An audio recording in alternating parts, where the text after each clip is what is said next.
Another cult box.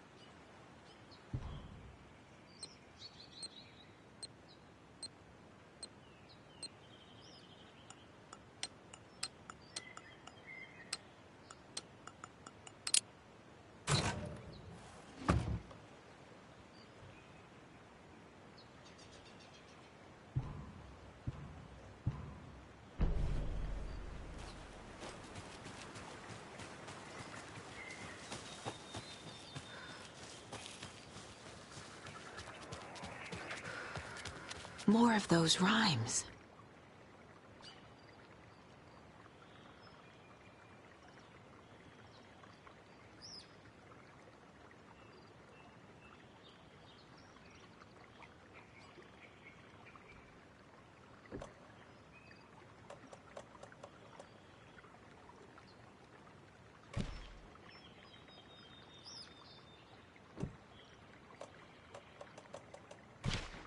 Sure.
Lots of charms lying around here.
There's another lunchbox.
Tor and Odin claim to be my family.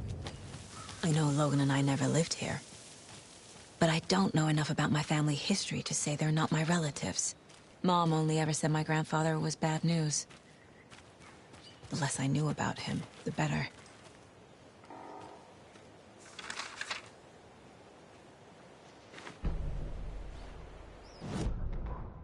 Saga had slid into a nightmare. A growing amount of evidence said her daughter was dead. Saga couldn't accept that. Wake said it could be undone. But Wake was gone, in the custody of the Federal Bureau of Control. Casey, her only ally, was gone too. She was alone. Agent Estevez had pulled rank on her, stonewalled her, shut her out of her own case. Saga refused to give up. She needed answers. Tor and Odin Anderson would have some. A family visit, then. No one could blame her for that. Saga was trapped in a horror story. It was manifesting itself around her like the darkness of a mental illness, pushing her deeper and deeper.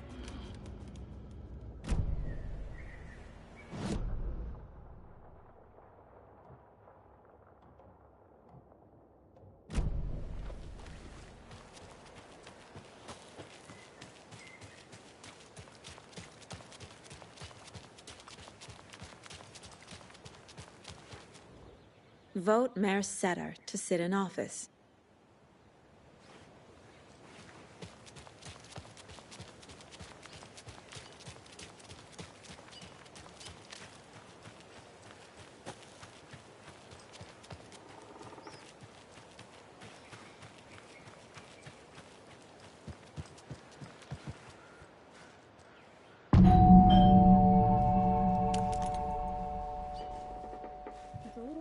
Visitors, you know, like just getting them. Oh, Saga? What's up?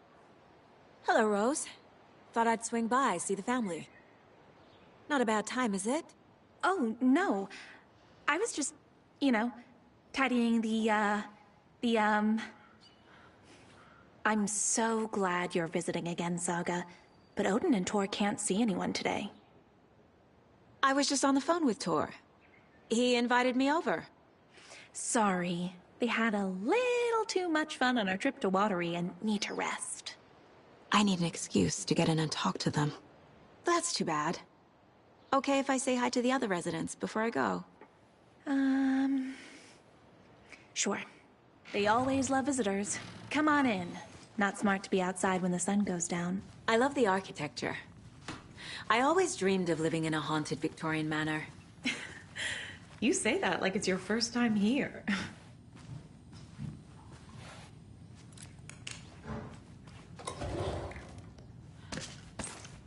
Here's some of our residents, or as I like to call them, our little Vikings.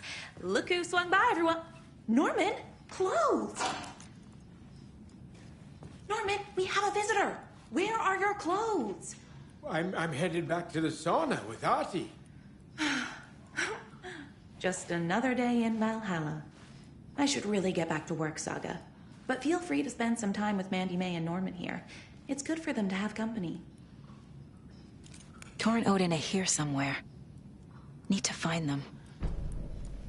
Do either of you know where I could find Tor and Odin? Odin is sleeping upstairs, but your grandpa's been acting crazy. He got electrocuted when he smashed the telephone. Don't make up stories. Tor went loopy and smacked himself in the head with that hammer he's always carrying around. Tor is hurt. Something's wrong with him. Was Tor hurt badly? He never let go of that hammer when he got electrocuted. It looked like a bolt of lightning hit him. Wham! Zap! Thank goodness Blum took the hammer away from him. It's not Tor's hammer, no matter what he keeps saying. Blum has his moments, even if he is a Russian. Mandy May, you can't say stuff like that. That's some fascinating knitwork, Mandy May. What's your inspiration? Oh, I don't know. It is what it wants to be. Taking a break from making those little ornaments for Rose. Do you knit? I dabbled when I was pregnant. Socks, mittens, the usual stuff. Oh, how about knitting me some underwear? One more crude remark from you, Norman, and I'll put this needle in your ear.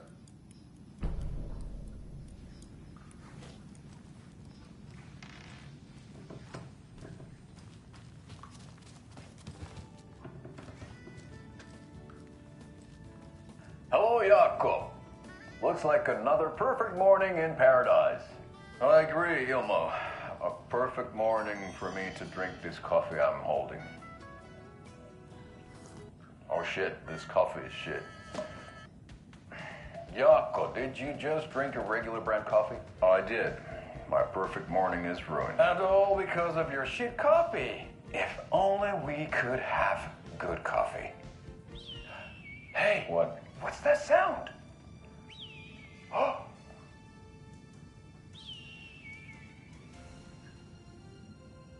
Ilmo, look, it's the Bright Falls blended organic coffee from Old Deer Diner. Oh, wow. I've heard that the health benefits of this coffee include increased energy, improved eyesight, better lovemaking, and deeper connection to animals. With a thermos full of hot coffee close at hand, you are always prepared for what comes next. How does it taste, Jakob?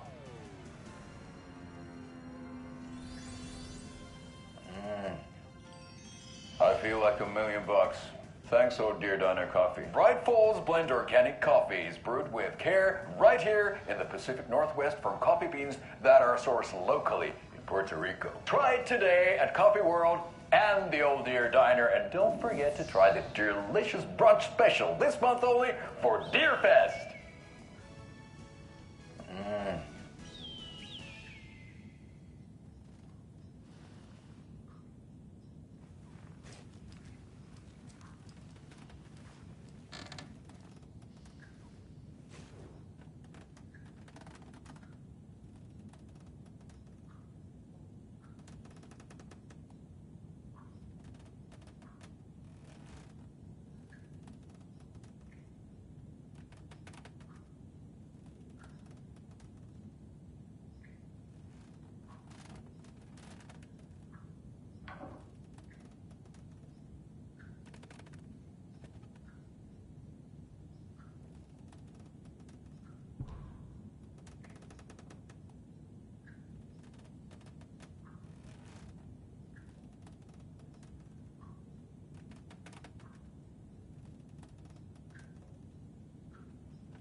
Another one of those lunch boxes.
Right.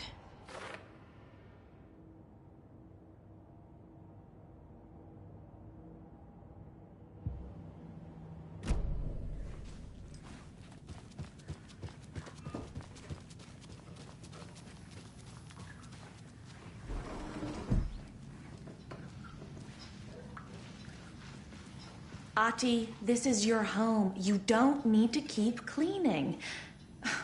I'd take that mop away, but I know you'll just find it again. Kyllä, kyllä. Mutta once after being told no. Why rest when you are born to work? Eikö niin? And you know Mr. Blum doesn't like it when you take his work clothes. Why don't you go pick a song from the jukebox? Yes, box Olli Ray. Just thinking about it makes my dance foot waggle. Kyllä näin on.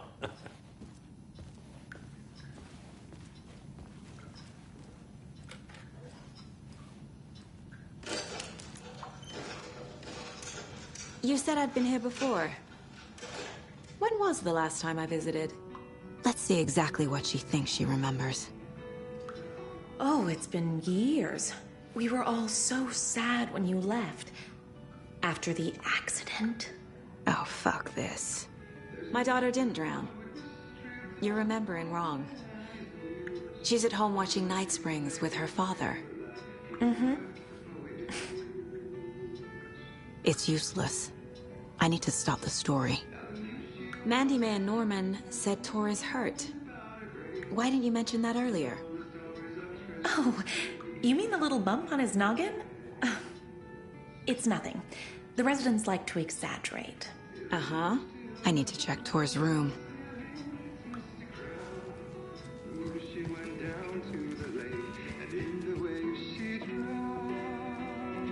Hello there. Saga Anderson. Eipä siinä. Name won't make the man worse. Even a Swedish name. I'm Ahti. Anything good on that jukebox? We try to do good, but only Prime comes out. Music from my Swedish brothers, old gods of Asgard. My pals, the Perkele Vikings. Perkele. Do you know where I could find the Andersons? Oh, you can never know where. Only a seaman can know that. But even the seaman can't know everything. Fair enough. Thanks anyway. Were you in the band? Minäkö? No. Perkele saatana, en ollut. Not so much sweet that it fills the whole stomach. But we have shared a stage or two.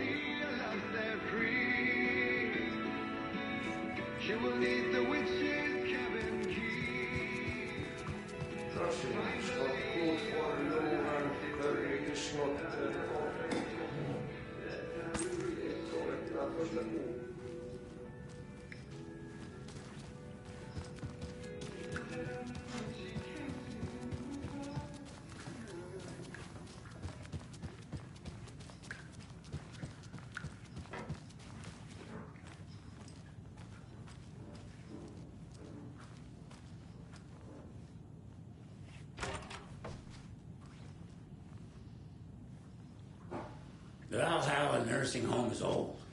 Very old.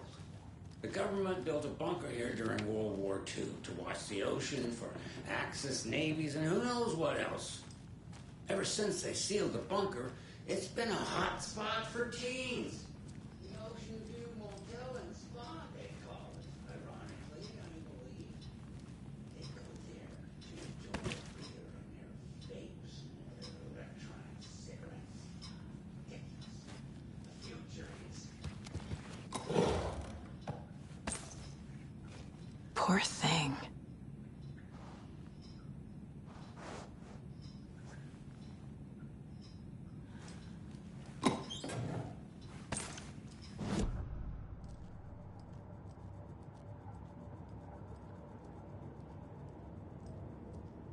Five remaining.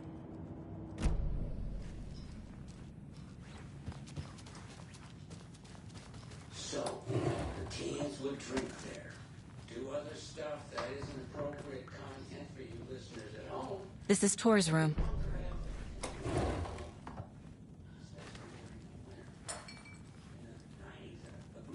More moonshine. Was this a drunken rampage? This place is a mess. And Tor's not here. I need to keep looking.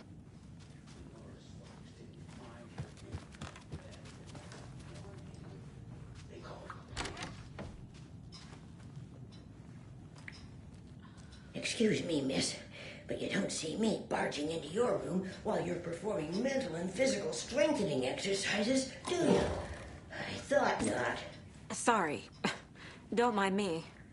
And now I have to start over.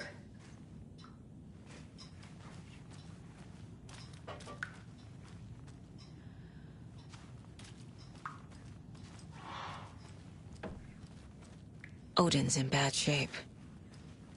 He was drunk and watery. Or is this something more serious? That woman in the painting looks like Mom. Was I born here? Or is this more of the story?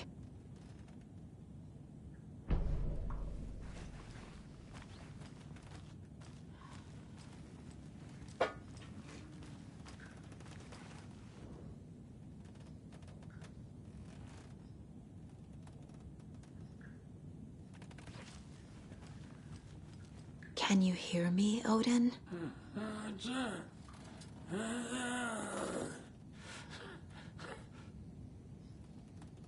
Odin Addison? Can you hear me? I need to ask you a couple of questions. Odin?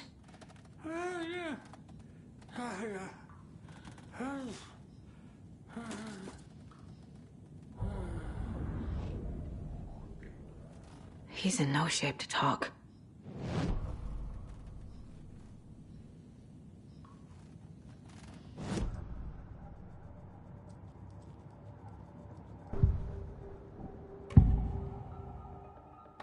Odin's in rough shape.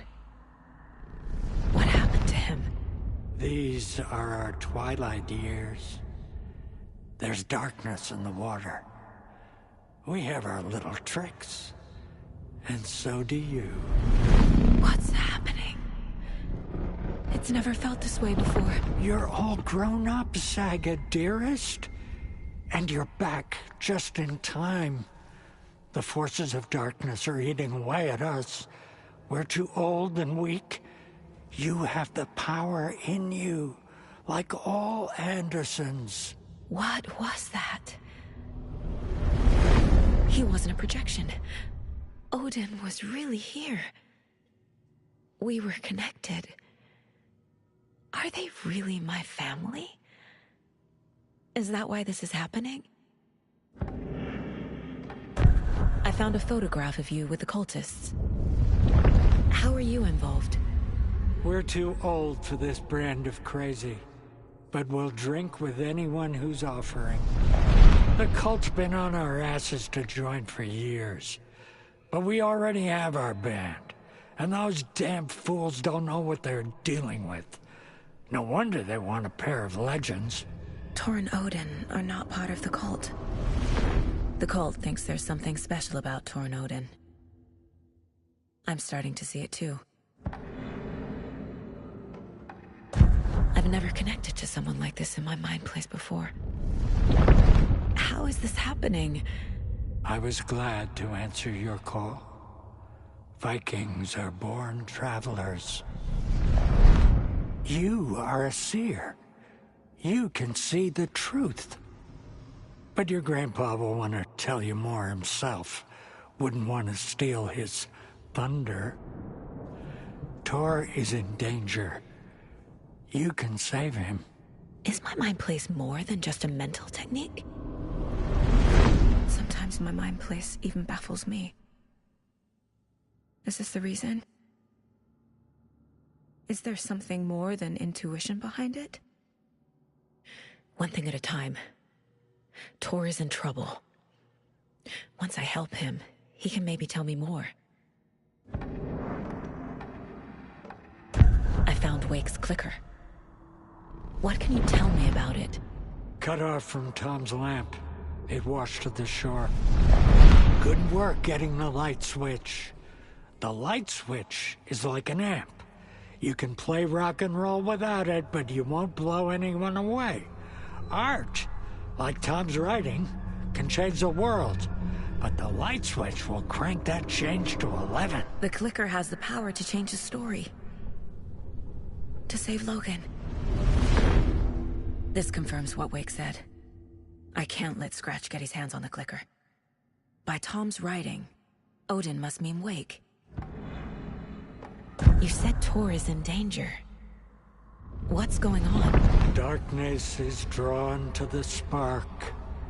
Tor only thinks with his hammer, never his head. The Prince of fucking Darkness is making a comeback. Tor's marked by darkness. I can feel it. Is he in his room? It wants to take him, and then take me. Beware of Cynthia Weaver. Bad things happen in the wellness center. Don't let her drag him under, Saga. Does Prince of Darkness refer to Scratch? Is Tor becoming taken? I need to find him before it's too late. Stop this before more people get hurt.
Tor is not okay.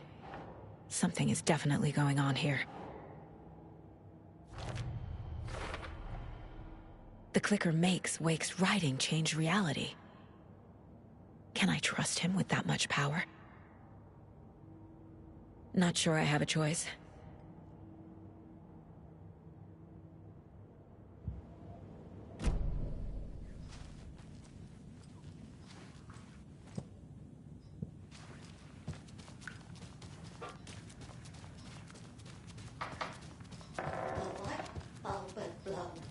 Meant to replace it days ago.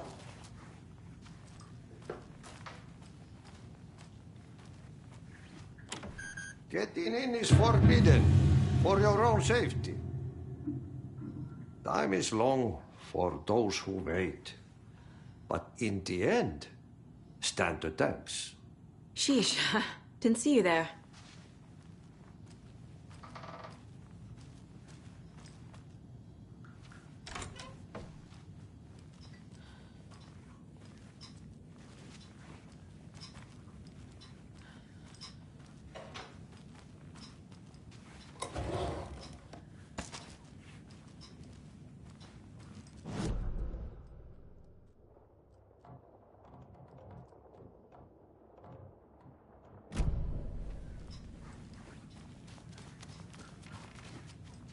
Need to find the key.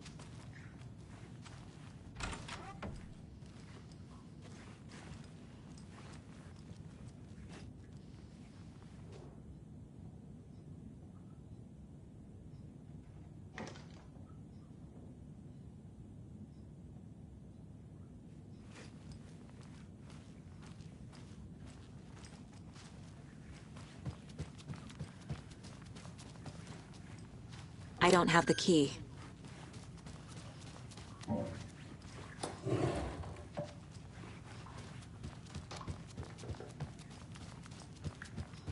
Too many ants. The authorities, they searched the bunker and found poor Nora floating. This will put a smile back on your face, my dear. Sorry?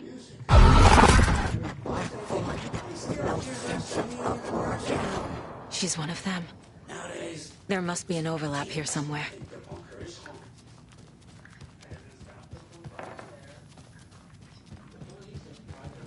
Tor's in the wellness center, isn't he? No, he's... Well, yes, but you really shouldn't go in there right now. I'm gonna need you to unlock the door. This is FBI business. It's just... There's some things that,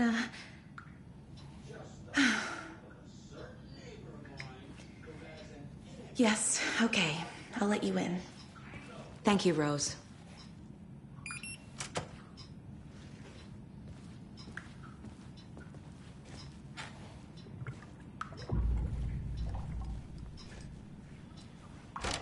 Watch out for puddles. You can hurt yourself in the dark. Right. Thanks. That lady is a walking red flag.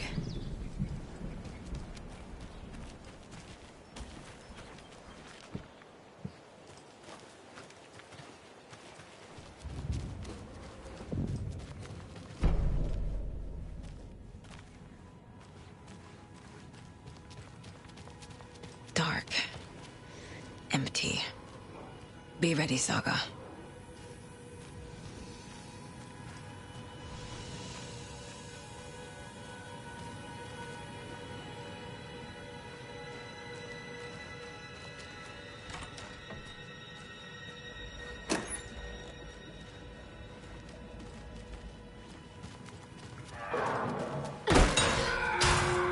Hello?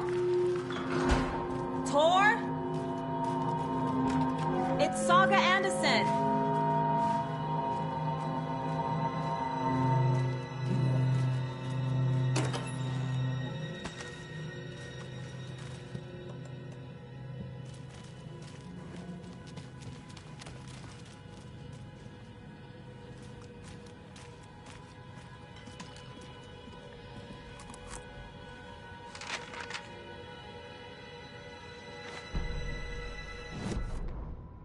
Tor Anderson had lightning in his veins. This was rock and roll, baby. That Weaver girl had cast a spell on him. Tor would do anything she'd ask. Tor deserved this. Tor wanted this. She wanted the song. A gift. He had to get it for her. Afterwards, it was too late. Tor swung his hammer in frustration. The spark was gone. Black liquid clogged his mind. A bad trip. Tor fought it. He was strong. He'd never be taken. But the darkness could still drown him. Tor needed to warn someone. It was all happening again. Tom was back. Coming back. Tom would need help too if he was going to make it. But the brothers were too old to stop at this time. Tor had called someone. Someone who could help. The name escaped him. Drowned beneath dark water.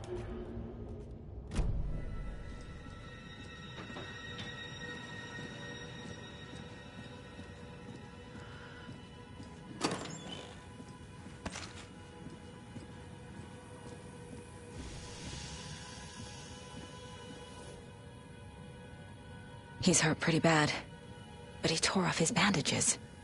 Why? Tor was here.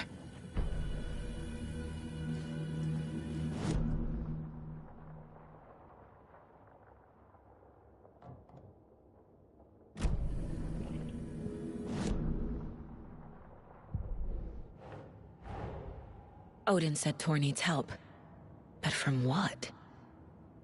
Is he turning into a Taken?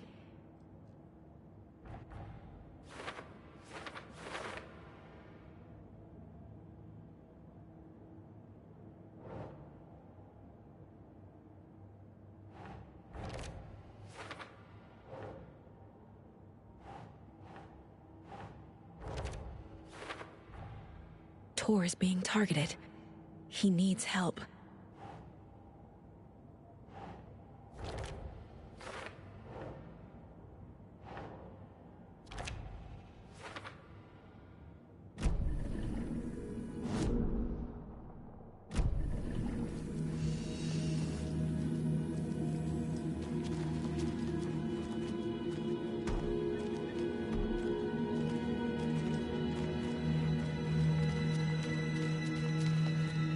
Must be locked from the other side.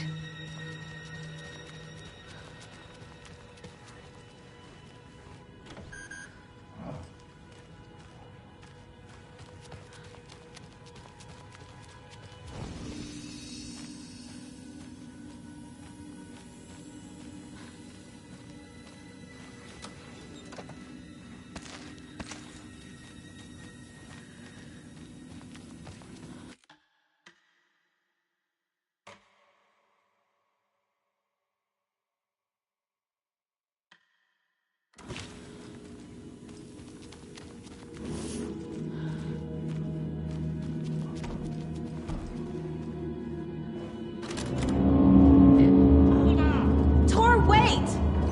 It's me! Ugh, come on.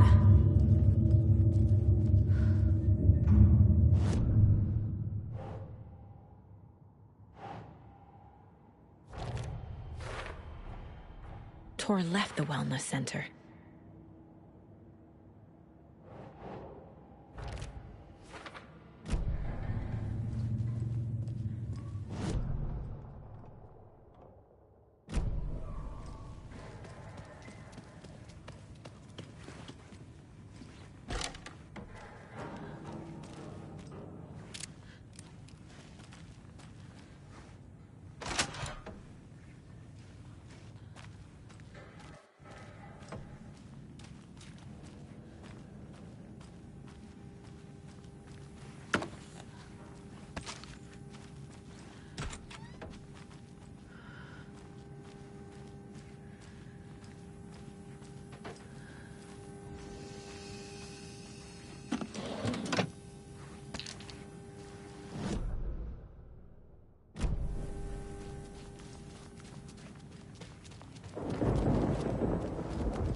A security computer. Ugh, this door needs a knob.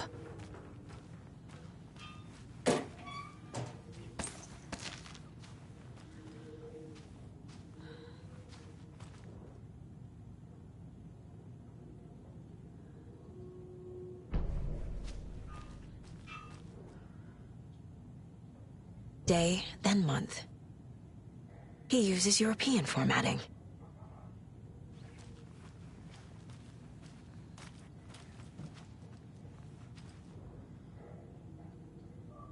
The Koskela brothers aren't just in the cult. They're its damn leaders.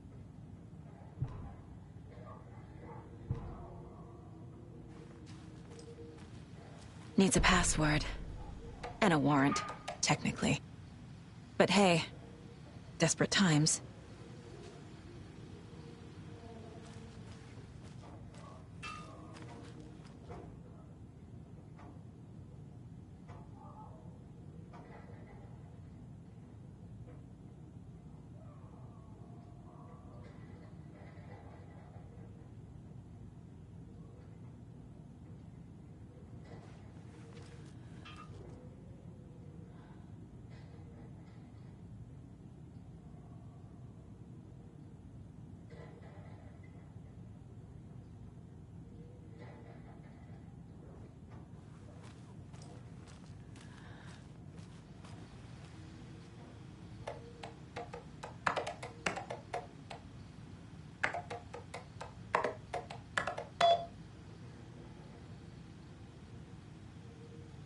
And the doors are open.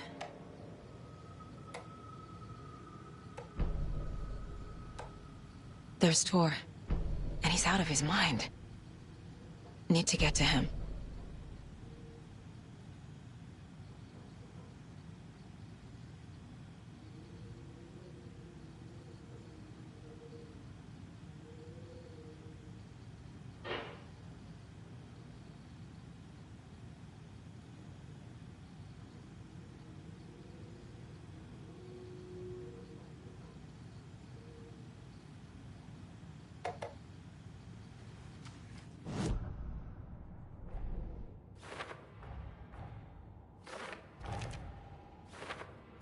Figured all this out already.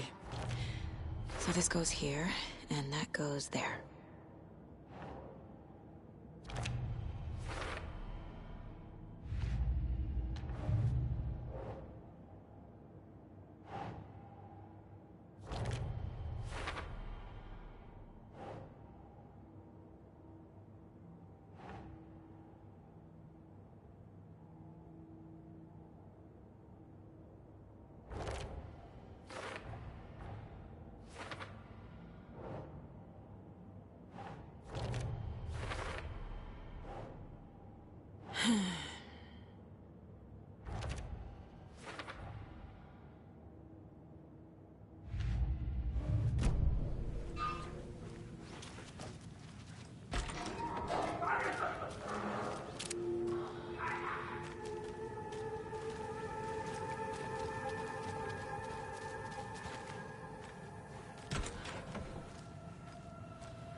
Ilmo was nervous.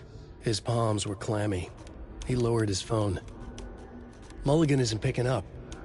Yako shook his head, pointed at his own phone. Same with Thornton. Ilmo didn't like it. No one was answering the phone at the workshop in Watery either. Something was up. It had to be the writer. Had to be. The Koskela brothers were crouching in the bushes across from the Elderwood Palace Lodge, its lights shining in the night. They couldn't wait any longer. The brothers knew Saga was in Watery visiting her trailer. Going now was their only chance to do this without hurting her. Ilmo stood up and a crowd of deer masks looked his way. Okay, this is it. The writer is the target. Take him down and it's all over. Only shoot the Fed if you have to. This is our big moment. We watch in the night. The crowd murmured the chant back to him. Ilmo turned his face to the hotel. He could see Saga's partner in the window. Ilmo slapped his brother on the shoulder. The brothers donned their masks. The cult of the tree was ready.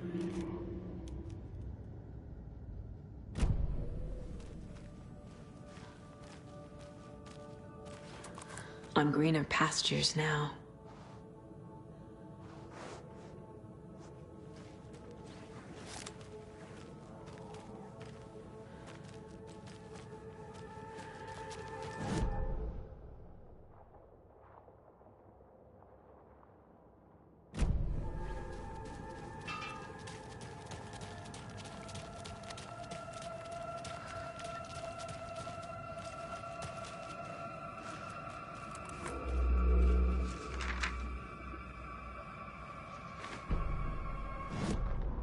Gale Barrows stared at his chest x-ray. It was in his left lung. It felt like a black hole, an opening to darkness. He felt like he was drowning. He coughed and coughed and coughed. So hard his whole body and soul felt twisted and mangled, upside down and inside out. With every cough, the black hole grew bigger. It felt good. It tore him up, but it felt good. Gale was dying. The black hole was sucking everything good out of him. He imagined looking through it, into the darkness. The black hole grinned. Gale couldn't escape its gravity. He worshipped it. Gale sacrificed to it. In blood.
Need to catch up with Tor.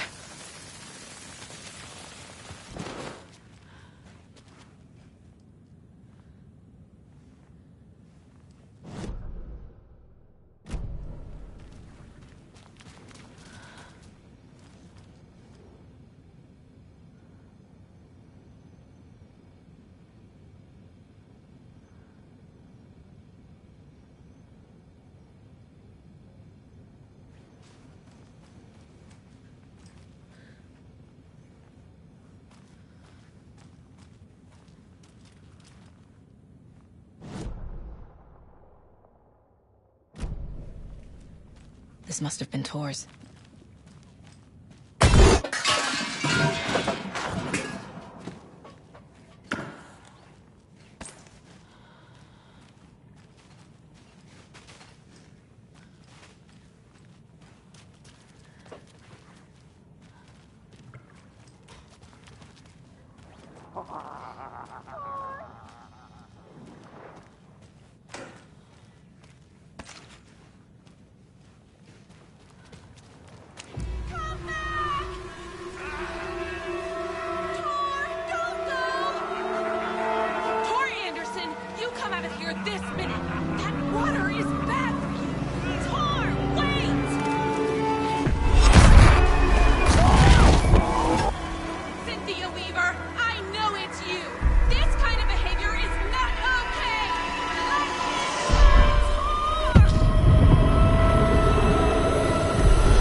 It's 1988, a face-off between deities on the rim of Cauldron Lake, high above its dark waters.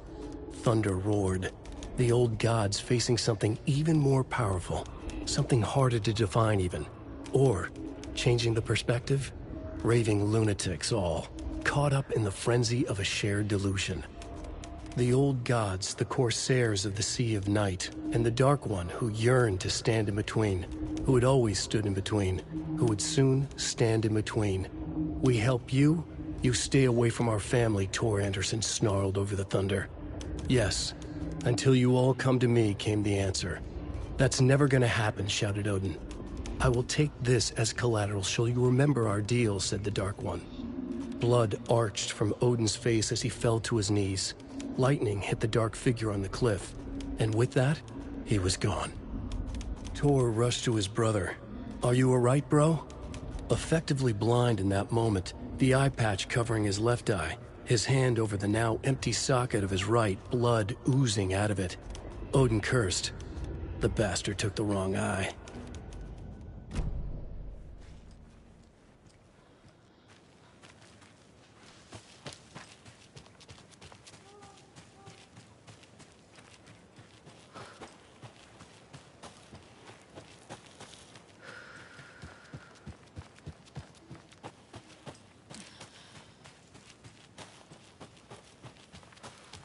What was that? Where did Tor go? What on earth do you mean, Saga? Tor is resting in the wellness center. Remember? What? We both saw him go into the pond.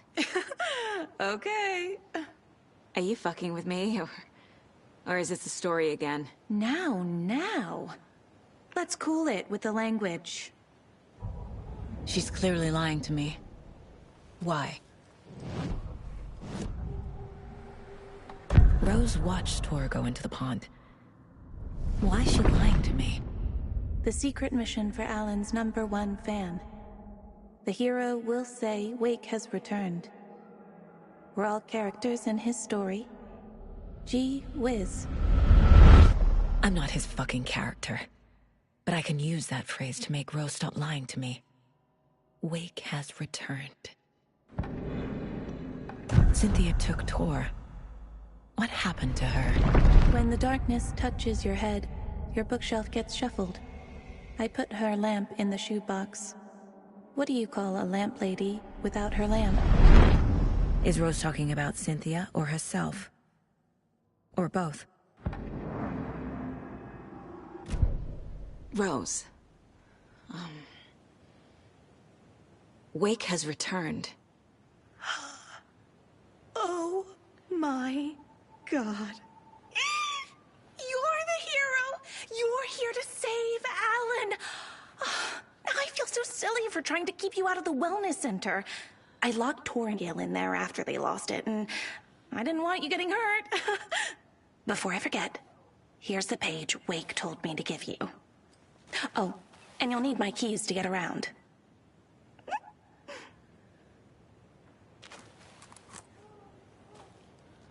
Saga jabbed the selector on the jukebox, the missing record in its place. Saga couldn't have found it without Odin's help. A light bloomed in through the garden window. The horror story beat me to Tor. I have to rescue him. The key to this overlap is an old Gods of Asgard record. Odin will know more.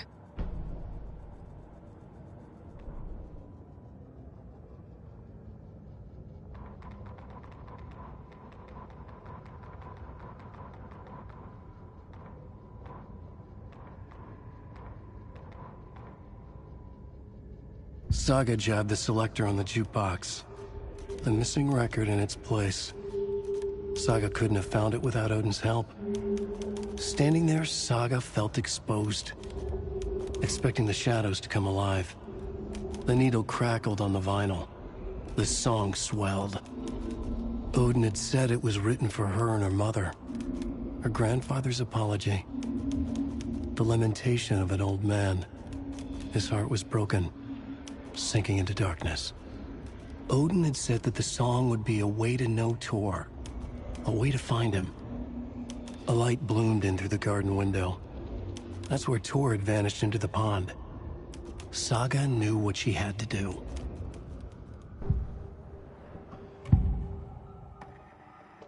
The page mentions a missing record. Do you know where it is, Odin? Driven by passion, raging like a storm. Your grandfather made the song to apologize to your mother, Freya, and to you. Tor's like a storm. Your mother did the right thing, leaving with you, even if it broke your grandfather's heart. And mine. Listen to the song, Saga. It's all there. Tor only had one record made. He keeps it in the museum. Odin knows my mom's name. He's saying my mom took me away when I was still a baby. Plausible. Stay on task. The record is in the museum.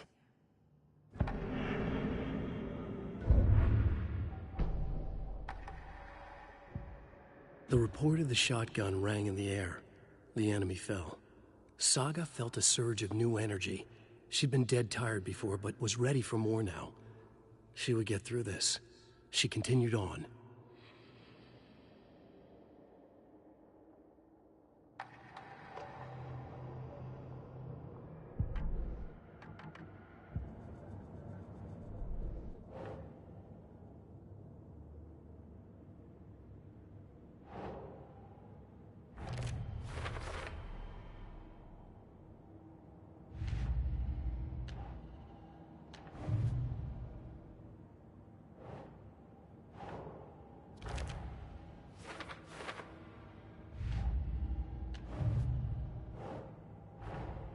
Tor disappeared into the pond. It's another overlap. Has to be. How do I get inside?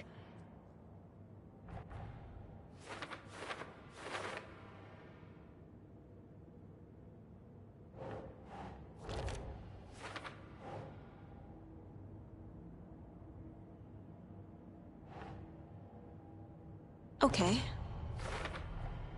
The page says the record will open the overlap. Or is the page predetermining it? Am I just playing into the story?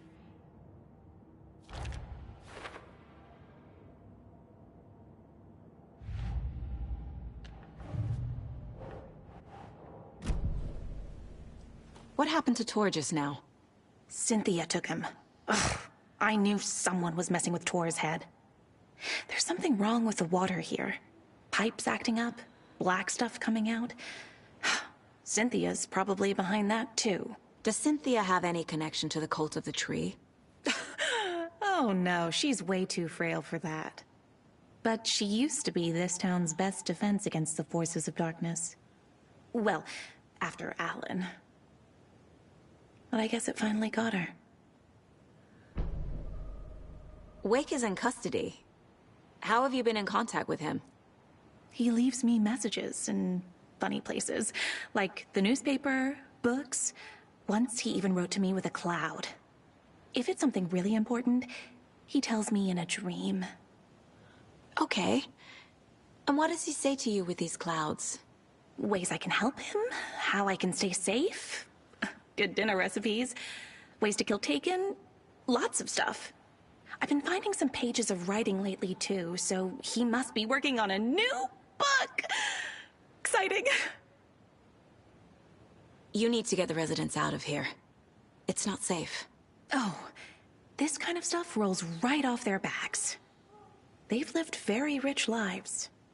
Very resilient. But I already told everyone to wait at the designated muster point on the front porch. We run drills every few months. I'm so proud of them. I'm impressed by how prepared you are. We're pretty used to this kind of thing. You're the one leaving those Alex Casey lunchboxes around, aren't you? Guilty. They were the only Alan-related containers I could find online. He told me to destroy the Taken around town, and I needed some way to stash my gear. I even recruited Mandy May to make knitwork decorations to mark the sites. The stashes are for you, too. You being the hero and all. Thanks. I already have been. Wake tells you how to kill Taken? Oh, sure. You're the hero, so you must know all about it. All you need is a strong light, and then your conventional methods of extreme violence. Simple stuff. The tough part is hiding the bodies. I honestly don't know how to react to this. Just doing my part, sister.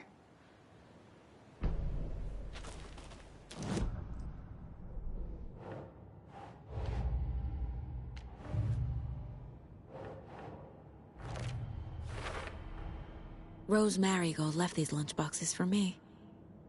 Alan Wake apparently told her to. I guess I owe her one.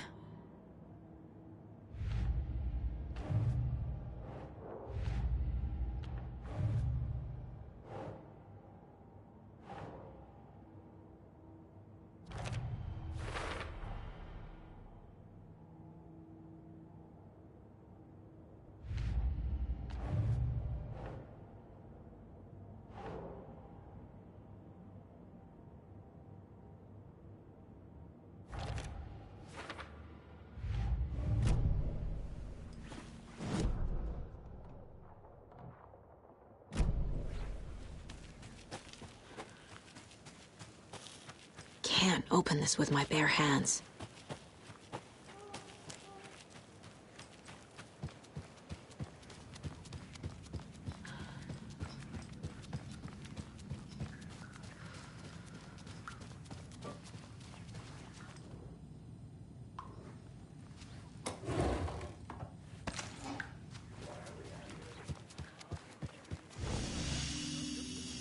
The muster point! You all should stay out here a while. Until it's safe. I'm happy to get out of that house. Isn't it strange that I've lived in Bright Falls my whole life, and I can't remember this building? The house has always been here, Norman. Remember when that poor Nora girl drowned in the bunker? Those Andersons got it so cheap because it's haunted. You get what you pay for. Is there anyone who didn't show up? A few. Artie, Gil, Cynthia. If they aren't here by now, then they aren't coming. It's important to be punctual. On that topic, I'd like to point out that our nightly decaf coffee service is almost half an hour behind schedule. Have any of you noticed anything odd about Ms. Weaver? Just that Tor won't leave the poor woman alone. That brute wants one thing, and one thing only. Cynthia's gotten downright bossy. Take a swim in the pond, Norman. Drink some water, Norman. Well, no one tells Norman McDonald what to do.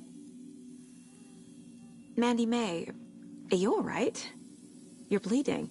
Oh, how did that happen? Oh, no, Mandy May. Oh, no! Oh, don't be a crybaby, Norman. It's nothing. I just poked my finger knitting this monster of a blanket.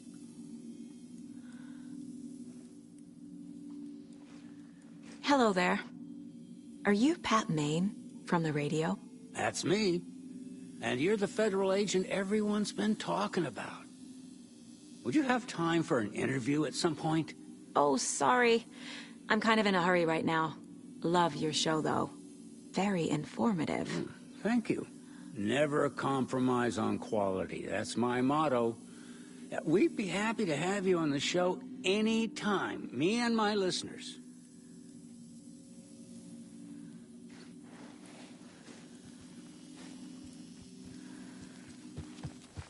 It sure is a beautiful night, huh, May?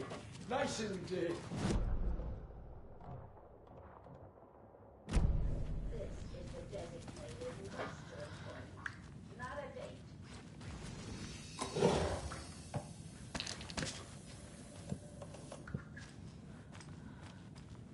Old Gods of Asgard.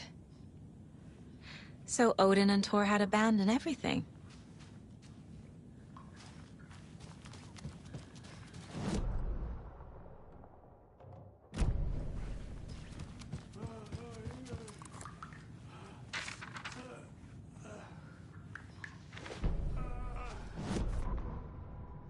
Odin Anderson stirred in his bed, his vision hazy, smudged. He felt weighted down by an ocean of dark water.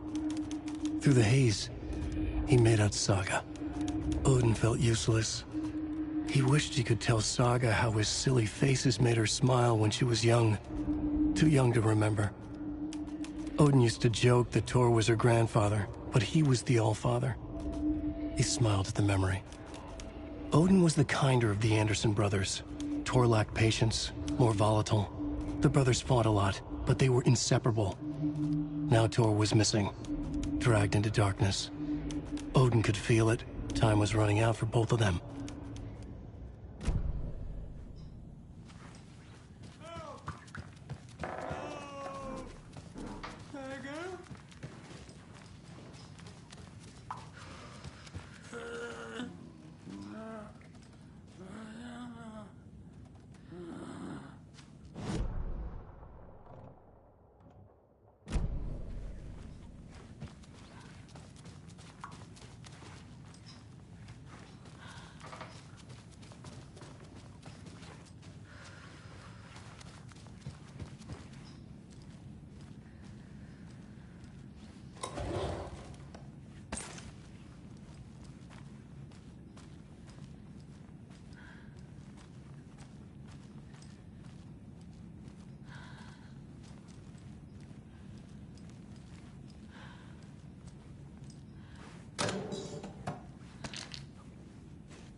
Anger's Remorse.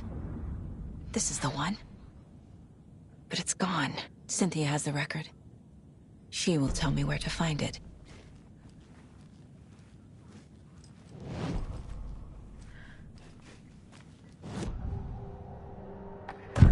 Cynthia targeted Tor specifically. Why him? Deal with the nasty Anderson fellow. His heart was broken. Cancelled.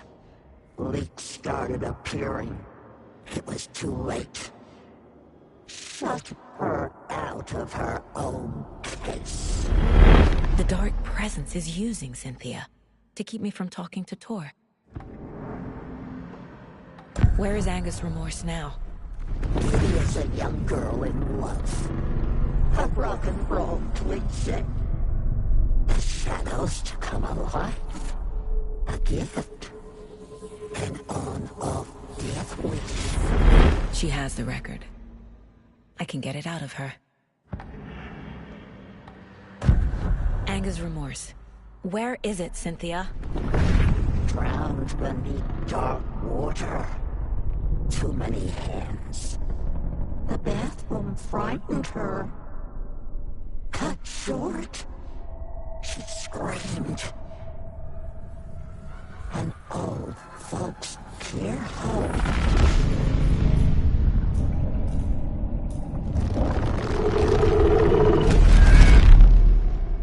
The Anger's Remorse record is in Cynthia's room. In her bathtub.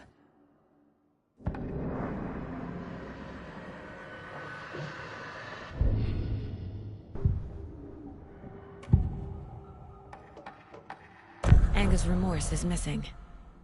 Who took it? Our shame becomes the pale horse.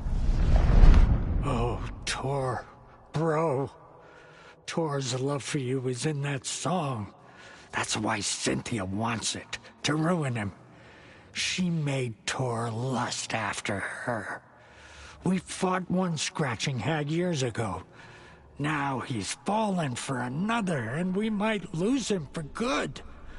One less Anderson. That isn't going to happen. Cynthia has Tor in the overlap. Anger's Remorse is the key to get there. I need to make Cynthia reveal its location.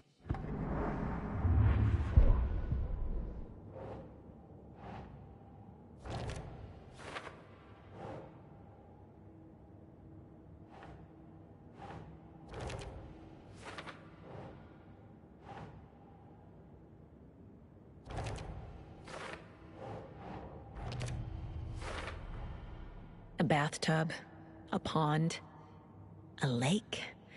There's a theme here.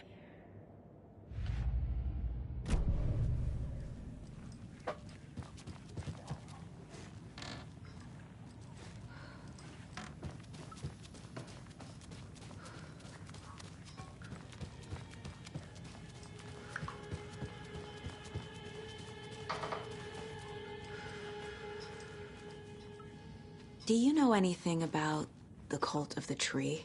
Yes, yes. He who reaches for a spruce tree will stumble into a juniper. Bloom was one of them. He has kicked empty. I wouldn't want to be in his shoes. But I like his shoes. How did you know Blum was part of the cult? Oh, Fox never runs out of tricks. He's a crazy man, and he will show his ways. Bloom like to talk.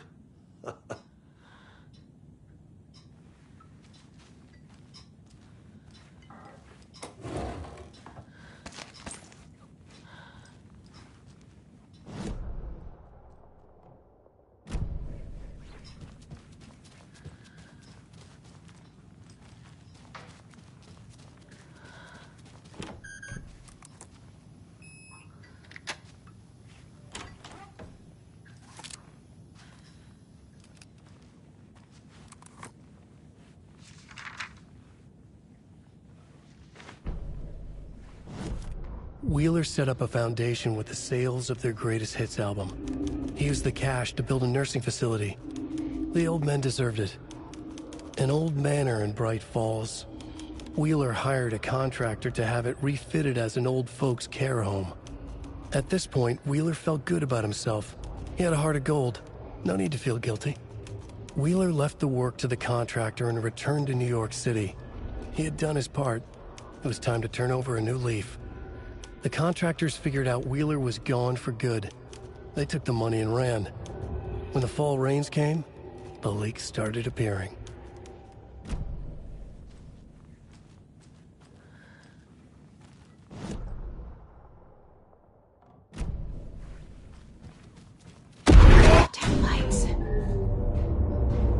No use crying in the dark place. What has been has gone. But trouble doesn't look like this. You can go to the basement and check the generator. But look out. You can never know in which tree the devil sits. The basement. Thanks.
Less monsters.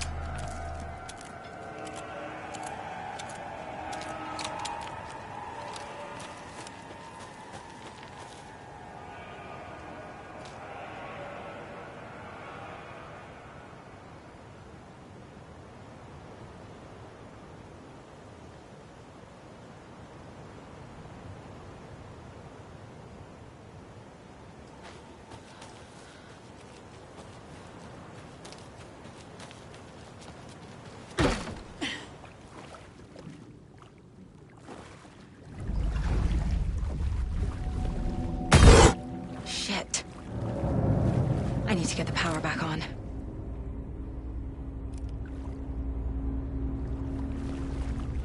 Key fob's no good without power.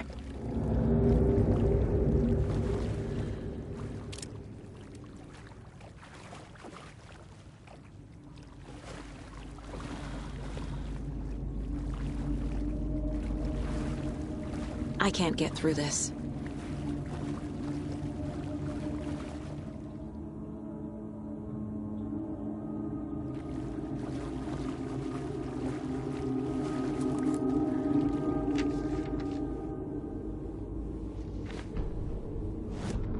Wheeler used to be the agent of a manic-depressive celebrity writer, Alan Wake. Wake had various addictions on his back, an on-off death wish. Wheeler had seen a thing or two. Wheeler paid a lot of money for a good shrink. Got himself convinced that all the nightmares he'd seen leading up to Wake drowning himself were just his imagination. PTSD. Now we had pills to keep the shadows from his sleep. But the Andersons were something else. The nightmares were starting to creep in again. Or maybe it was the drugs in the air. Wheeler hoped it was the drugs. The Andersons were so old. Vampires. After every gig and the party that followed, took them weeks to bounce back. And they never did completely. Each time Wheeler expected them to croak.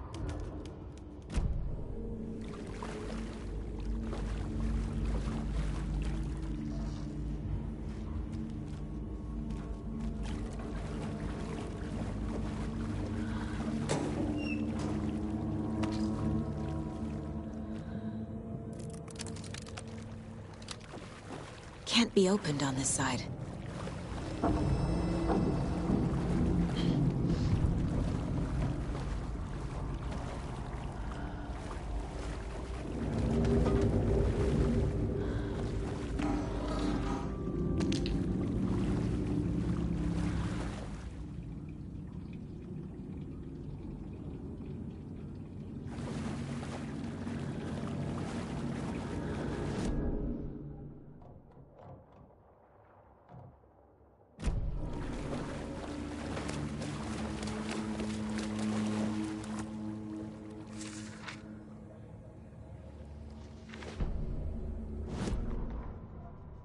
Emmett Elwood had had enough. All his life, he'd been surrounded by the same small-minded, impolite, ignorant people in town. Their endless gossip, their nose-picking, chewing food with their mouths open, not washing their hands after visiting the restroom, and touching things. Touching everything. The world was going to hell. He'd watched day after day how all the nice things in life in Bright Falls were spoiled and ruined forever. There would be a just and terrible reckoning. Emmett had imagined many times how he'd make them pay. He had lovingly tended his anger, made it grow hotter. It was out in the open now. Ugly and slobbering, they reached at him with their unwashed hands. He'd beat them down, beat them until they no longer moved. And then he'd wash his hands with a strong antibacterial disinfectant.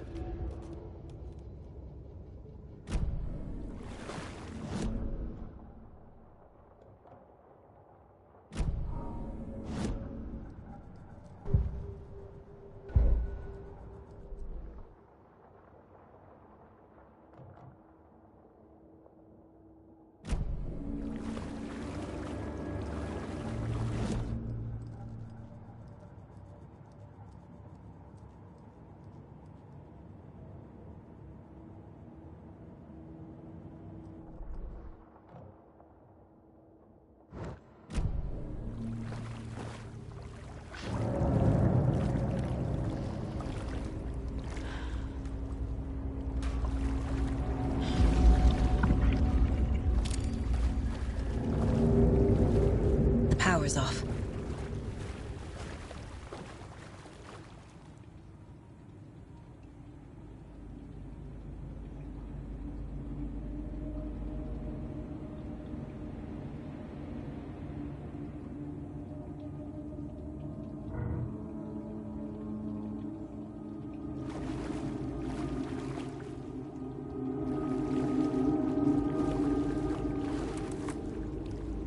Cynthia Weaver had always kept her lantern close. Someone in the bathroom with her. In the dark. Dark water pressed itself into her. She screamed. Cynthia Weaver hated being old. She'd been a doer, a fighter. Now the bathroom frightened her, afraid she'd break her hip, like Norman. Cynthia had always kept her lantern close, to hold the darkness at bay. "Oh dear, my lantern. I think I've lost it," Cynthia said. "This will put a smile back on your face, my dear," a voice said. A man's voice. Someone in the bathroom with her. In the dark. The light bulb had blown. She meant to replace it days ago. How could she forget? She had slipped getting out of the tub. She lay in the tub now. She lifted her hand. It looked wrong. Too many hands. In a black void with no sense of up or down, she was underwater. A dark shape pushed her down. Dark water pressed itself into her. She screamed. It came out in bubbles.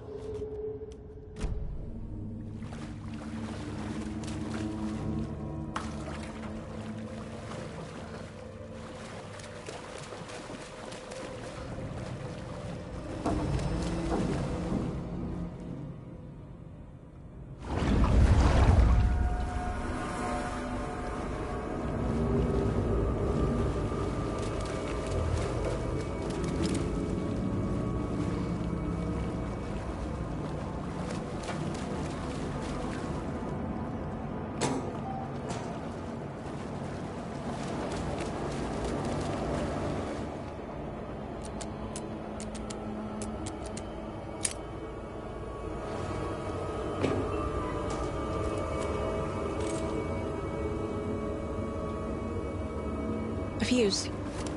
Could come in handy.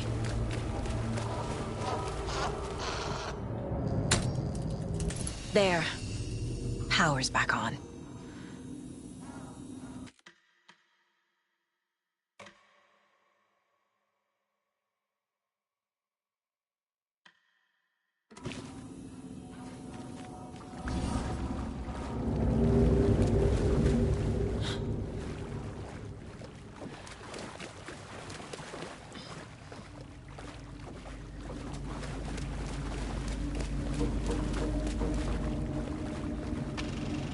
Is this something they watch on movie night? That looks just like Casey. What the hell is going on?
It was too late.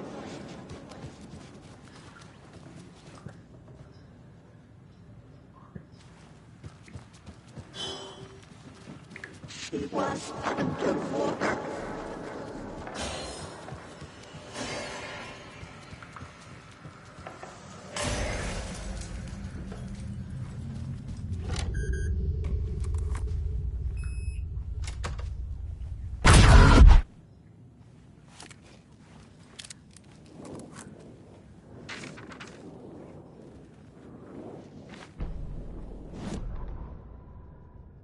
Lost on the shore between the forest and the ocean, the owl and the deer reflected in motion.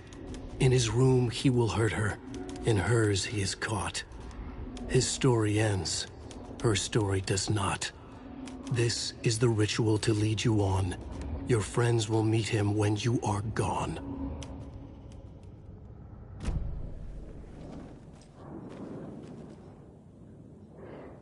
A lantern. Was Cynthia using it for protection? Did she know about the Dark Presence? A power station. Everyone needs a hobby, I guess. I feel like I'm missing some context here. I'm guessing the woman in this photograph was not Cynthia's favorite.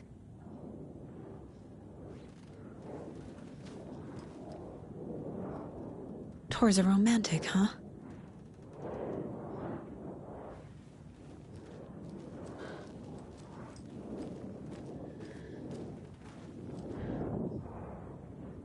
The Dark Presence uses people's memories, their fears to corrupt them.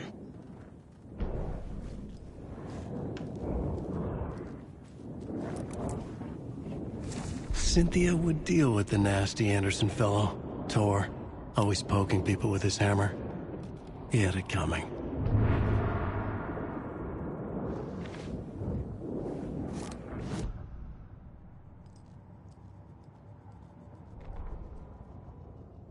Cynthia Weaver smiled. Lost without her lantern? Nonsense. Cynthia felt as giddy as a young girl in love. Cynthia had loved Thomas Zane. Tom only had eyes for Barbara. Barbara was bad news. Tom had seen it in the end. Cynthia had been there to comfort him. And when he left, Cynthia waited. Years of waiting. Now Tom had come back to her. They'd be together now. See the world. She'd always dreamed of seeing New York. They were there now in a fancy hotel. She drew a bath. She would become like Barbara. No, better. She sank into dark water. Into Tom. Tom had enemies plotting against him. Cynthia would deal with the nasty Anderson fellow, Tor, always poking people with his hammer. He had it coming. Anything for Tom.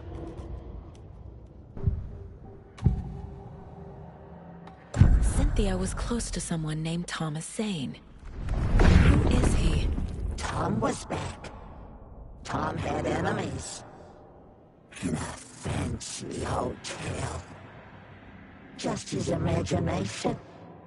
The nightmare started to creep in. Cynthia Weaver smiled. An old flame. Maybe Tom was taken.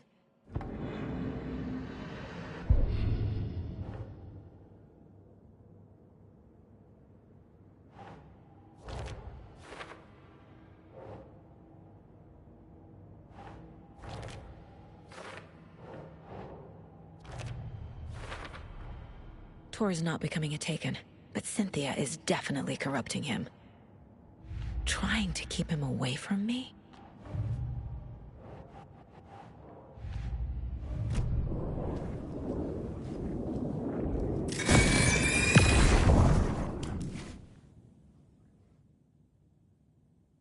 Anger's Remorse by Old Gods of Asgard. I need to play it in the jukebox. The dark water pressed itself into her.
The song will show me the way. Look in the mirror, the cobweb of my soul, on my face forever. We can to be whole. The overlap is at the point. Here we go again.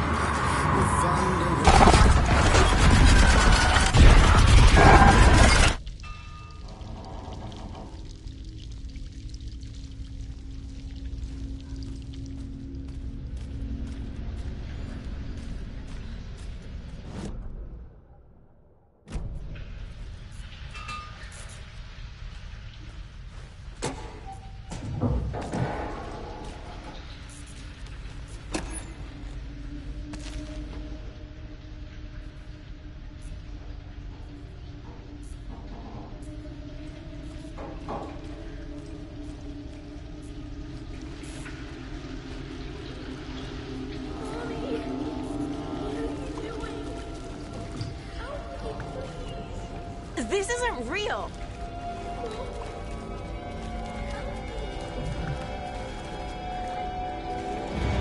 Fuck this place!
The wall just disappeared.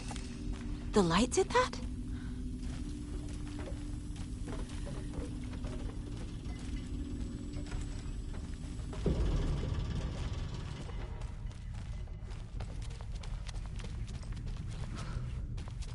Closer.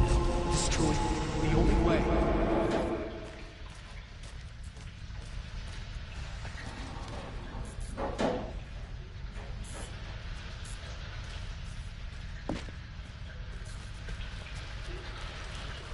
It's a loop, like the others. I need to reach the center.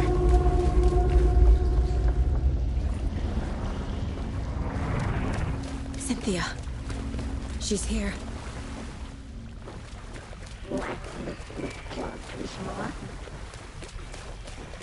A dead end.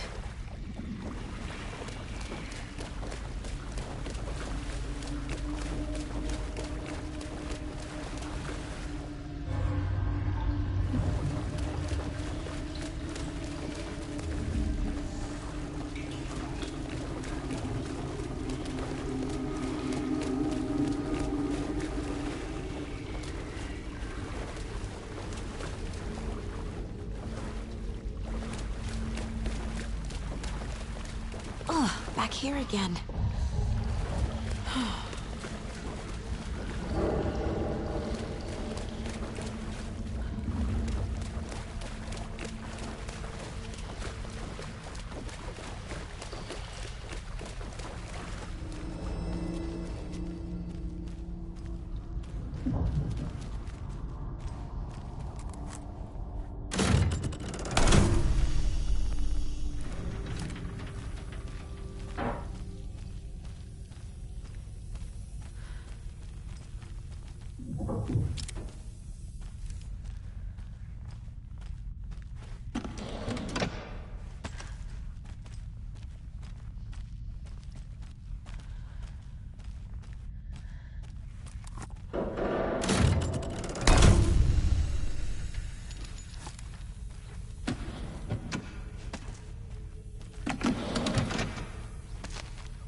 Writing a story.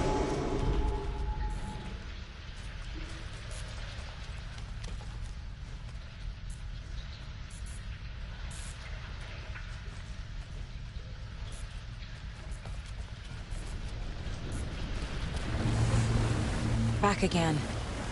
Gotta go deeper.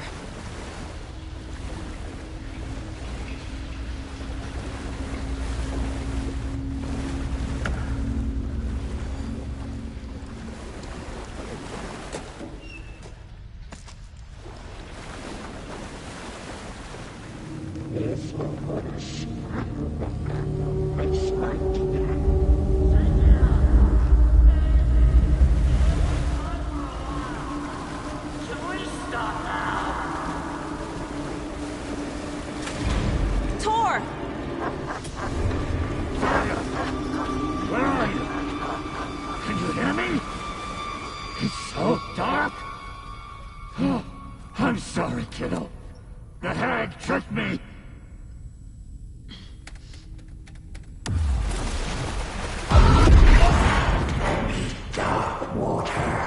You took Tor.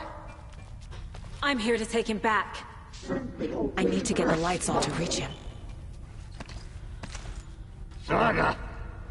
It's so damn dark down here. I'm underwater.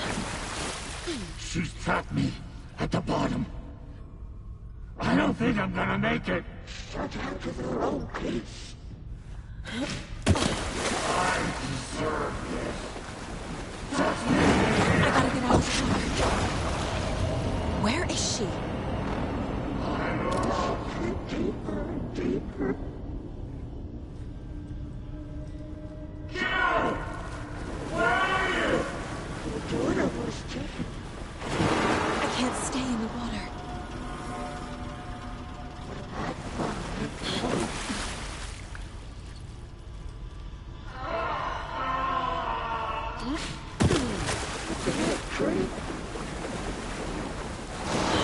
Shit! Saga gets me into a nightmare.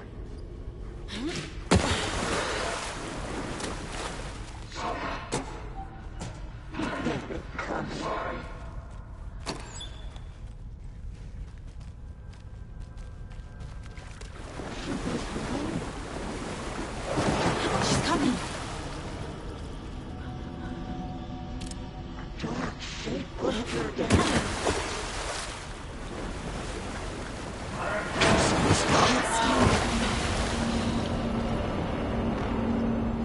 Saga was trapped in a forest.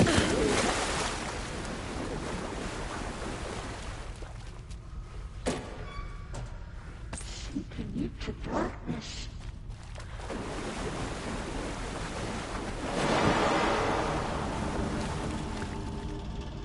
Black liquid clogged his mind.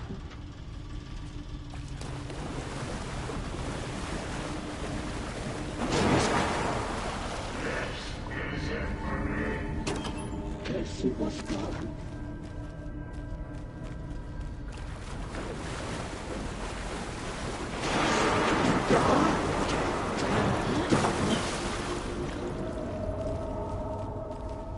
Mike was gone.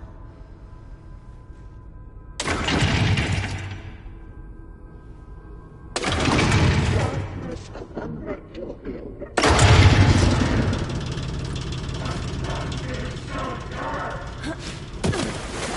It was too late.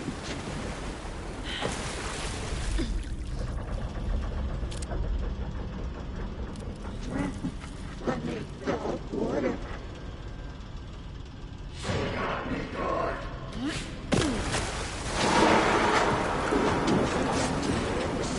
Slip into my nightmares.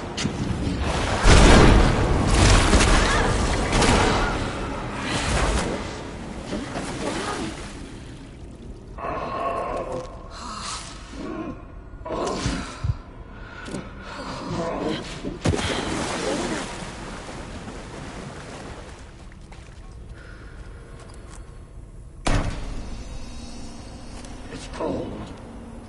Dark. I can't see a goddamn thing. I'm sorry I fucked everything up. You can apologize to him yourself. I'm getting you the hell out of here.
Saga Anderson. I'm closer now. I can feel it. You help me get closer to escaping. Wake? Where are you? Is this coming from the dark place when you were still trapped? I have the clicker. We can finish this. You got the clicker? You can help. You must find it. I already have it. I can get it to you. But I have to understand. Did you write Logan into the story? Lad's in danger. I need to get back. I'm writing a story. It's the only way. Then change the story. If this is the past, if this is you still in the dark place, then you can do that, right? You cannot write her in. She's my daughter, goddammit!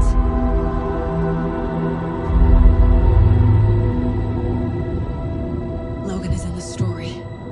I can get him to change it. I have the clicker. I'll make him change it now. He had no right to do this to Logan. To my family.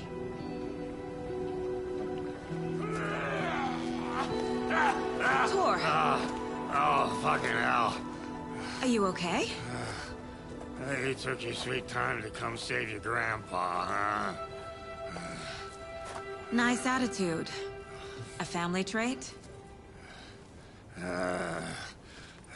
You're right. Sorry. Thanks for helping out an old bastard like me. That's my job. Now, I've got some questions for you. Of course you do, sweetie pie.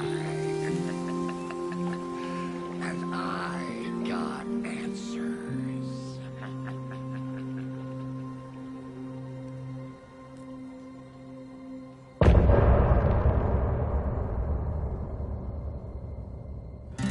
Look in the mirror, the cobweb of my soul, on my face forever, seeking to be whole. Driven by passion, raging like a storm, with thunder and lightning, and the hubris I was born. Blood, heart, and vein, there is to take it all. Blind to your pain, your wounds, my downfall. You can't relight my fire when our shame becomes a pale horse. The stories harbor and liar, but you're the sea that can break the curse. For in the twilight of my years, I am nothing but anger's remorse. I am nothing but anger's remorse. I am nothing but anger's remorse.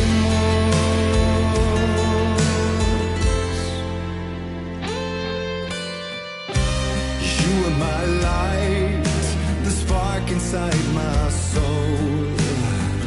Of venom and spite, tears would forever flow.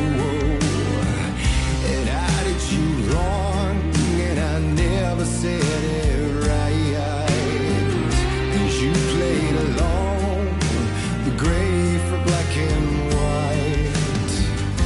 Waves of despair, an ocean of desolation, fighting for air, my swan song. Be done. You can't relight my fire when our shame becomes a pale horse. The stories harbor and liar, but you're the sea that can break the curse. For in the twilight of my years, I am nothing but anger's remorse. I am nothing but anger's remorse.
Dive through the dark to find a light on the other side.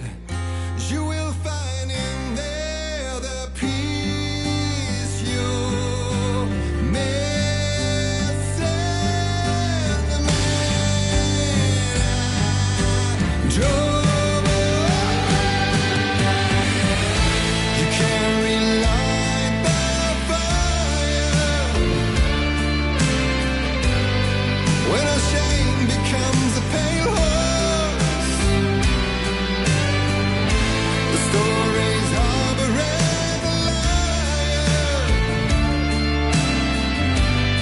but you're the seer can break the curse. For in the twilight of my years, I'm nothing but anger's remorse. Nothing but anger's remorse.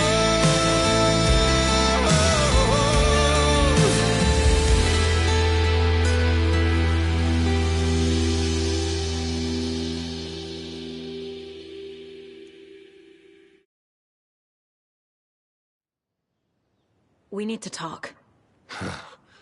Damn right. Lots for me to explain. But not here. The night's got ears. We can have our talk in your head. You have a room there, right? How do you know about that? I'm your grandfather. What don't I know?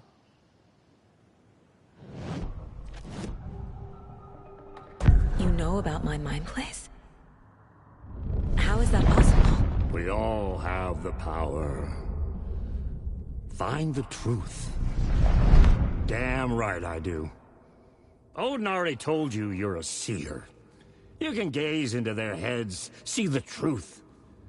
See past the lies. Past this bullshit horror story. Us Andersons aren't bound by it. You can fight it. Don't be the story.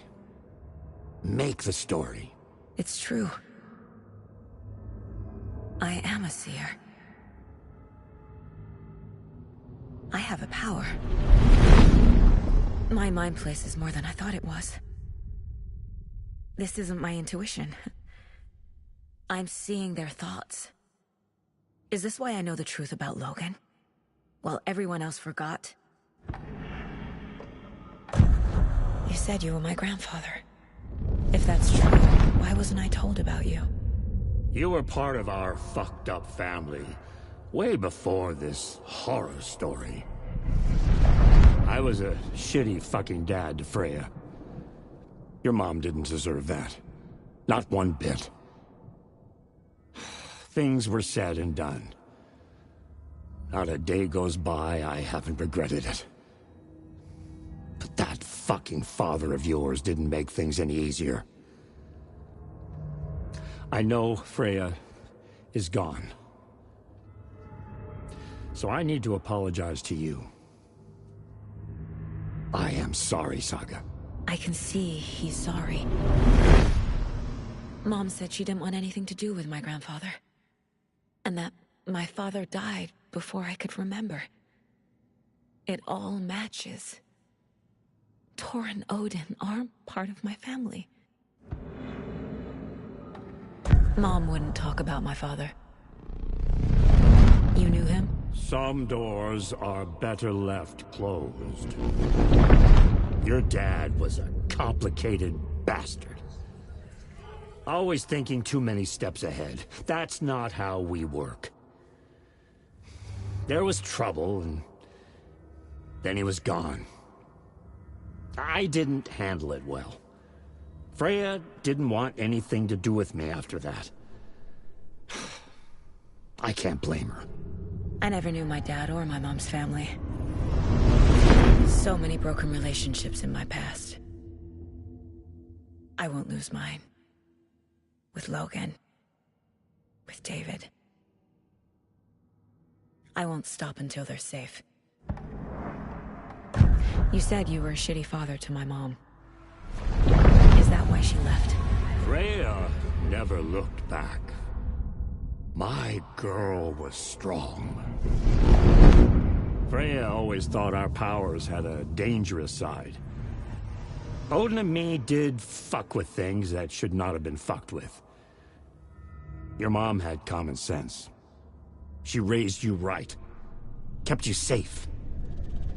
I'm not surprised she didn't tell you about the Anderson power. She was always protecting me. Whenever I told my mom about my mind place, she called it make-believe. I wish she'd been more honest with me. At least towards the end. I have the clicker. Can I use it to save my daughter? An amp? Get your guitar roaring, and your drums crashing. Blow reality's eardrums. Just the light switch isn't enough. It's Tom's story we're dealing with, so he's gotta be the one to rewrite it. After that's done, he can flick that switch to bring the whole thing home, baby. I can't use the clicker without Wake. Tom. Meaning Wake. He needs to rewrite the story first. I can't stop the horror story without him.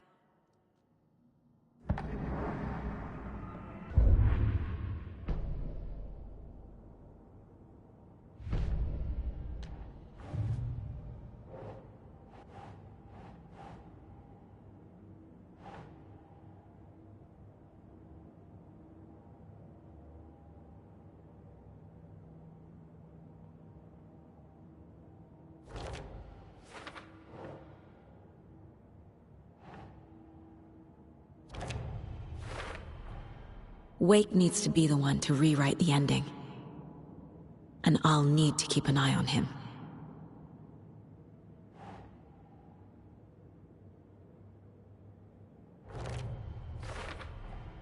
The story doesn't affect me like it does other people. Because of who I am. Because of my family.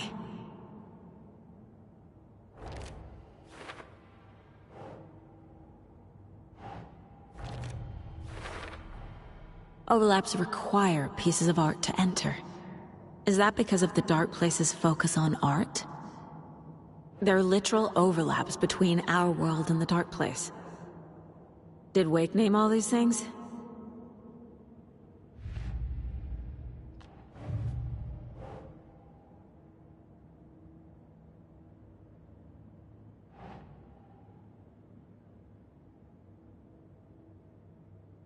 Sure.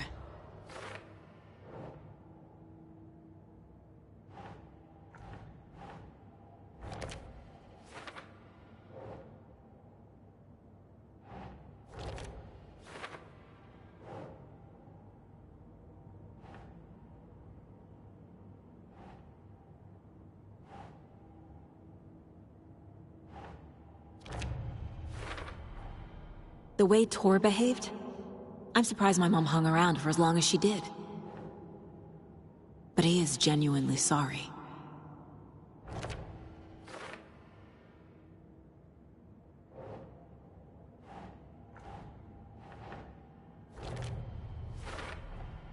Tor and Odin are my relatives. The evidence fits with what I know is true. It's a lot to process.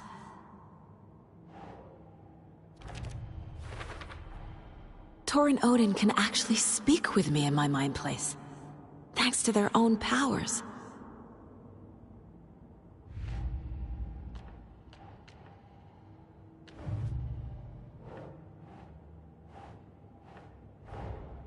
Tor is here, in the overlap.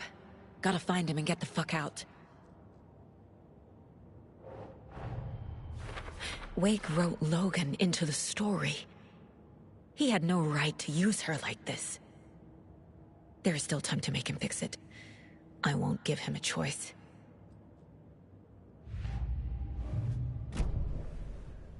Thanks for telling me this, Tor. I need to go find Wake.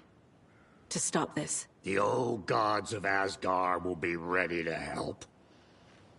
Me and my bro will bring the rock when you need it. Remember, your daughter is alive.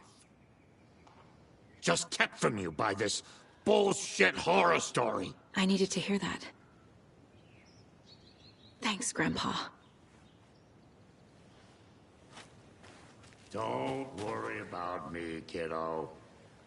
I'll drag my sorry ass over to Odin.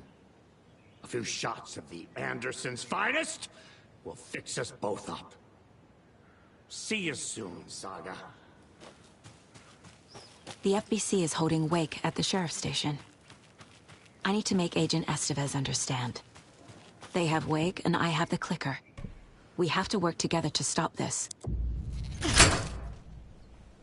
Casey. Do you read me, Casey?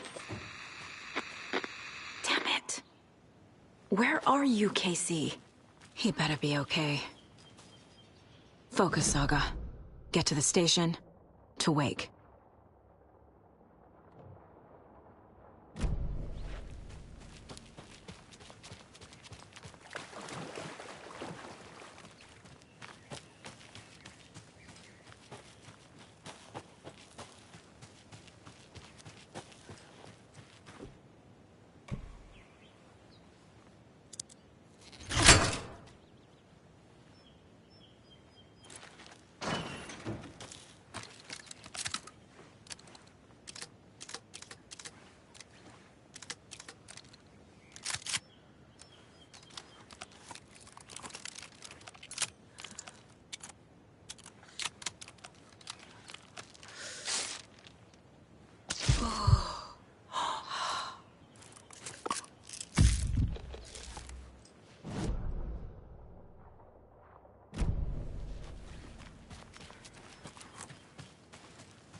When Cynthia Weaver was downstairs at breakfast, Rose snuck into her room.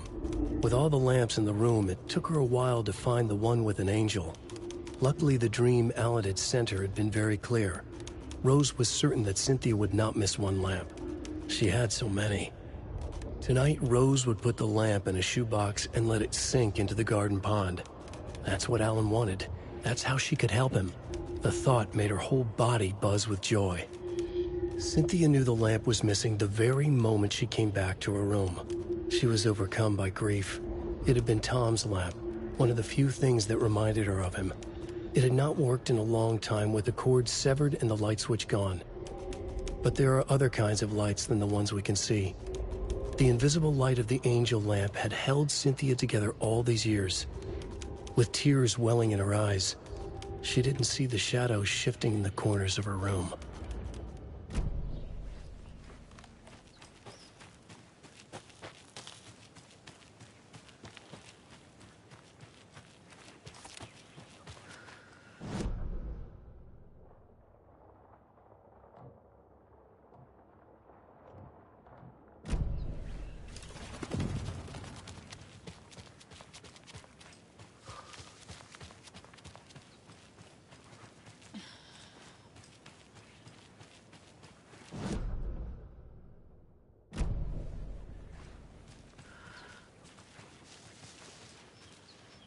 Another Alex Casey lunchbox?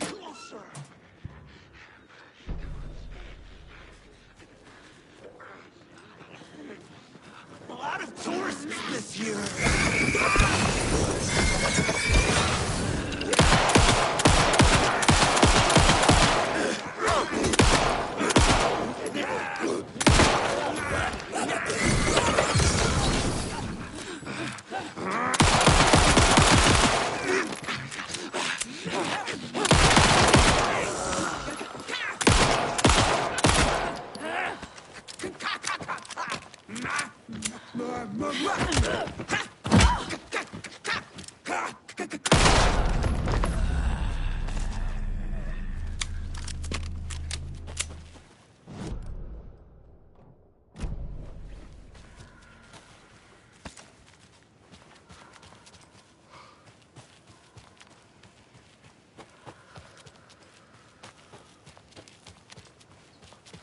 Another locked box.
Next, we had a guest lined up.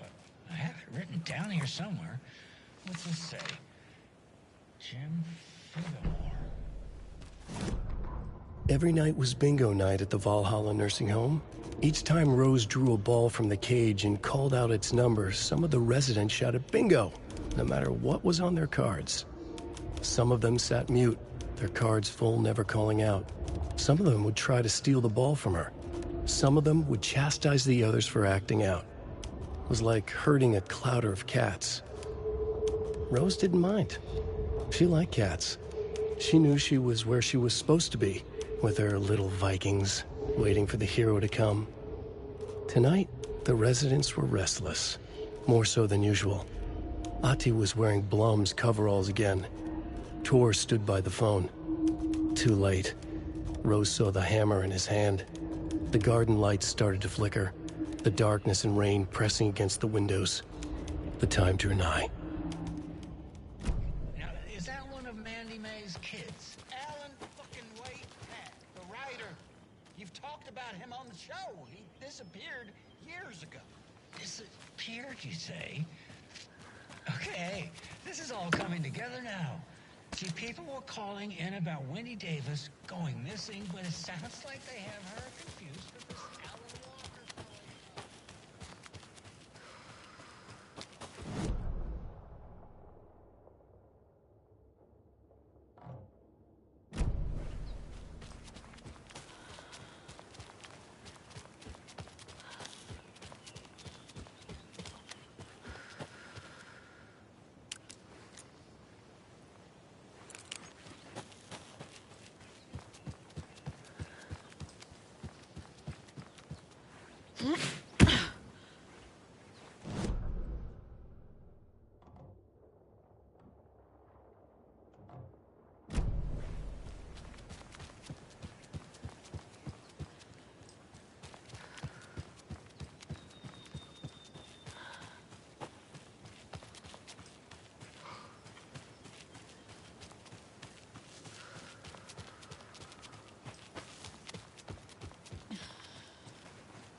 The 81st annual Deer Fest was just around the corner. Everyone in Bright Falls was bustling. There were banners to be hung, pies baked, deer masks sold. Bright Falls had made the top 100 American small town list for its modest, rustic charm. The town expected a lot of tourists this year, but a shadow hung over the Deer Fest preparations. The forecast promised rain. Fearful whispers promised more murders. The police were on high alert. Sheriff Breaker had deputies patrolling the streets at night. Bright Falls was no stranger to odd happenings, but to cancel Deerfest? Out of the question. The townsfolk were anxious, their anticipation mixed with fear. People had restless dreams. The lights seemed dimmer. Floodwater pressed in on the town, and the shadows poured in with it.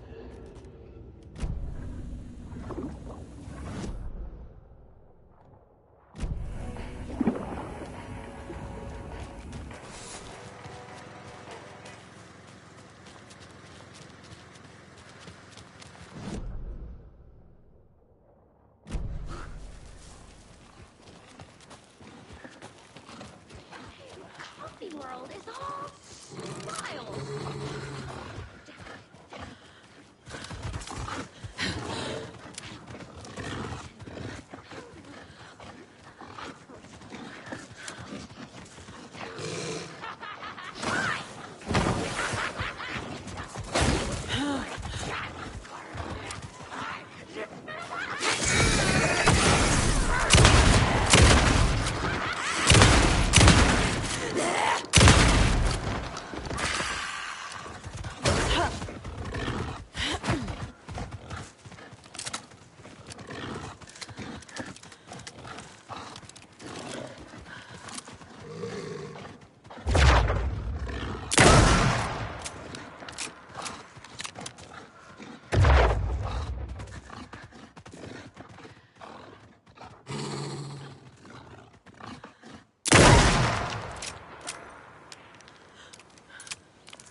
There's another cult stash. Another one of those cult boxes.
When the government seized the land around Cauldron Lake and set up their laboratory there, Ilmo Koskela knew they knew something. Together with his brother, they felt obliged to take a look inside. The Federal Bureau of Control Security was a joke. The Koskelas walked in delivering coffee. Back in Watery, they pored over the stack of files they grabbed. The FBC was researching something in the lake, something they called the Shadow. Everyone who went into the lake came back a monster. Hartman had gone into the lake. He'd come back bad. The FBC had captured him, interrogated him. Based on his ravings, Barbara Jagger had gone into the lake as far back as the 60s. She'd come back bad. The writer, Alan Wake, had gone into the lake. He'd faced Jagger, pushed some mystic light switch into a hole in her chest, flicked the switch and gotten rid of her. If Wake ever came back, he was bound to be bad as well.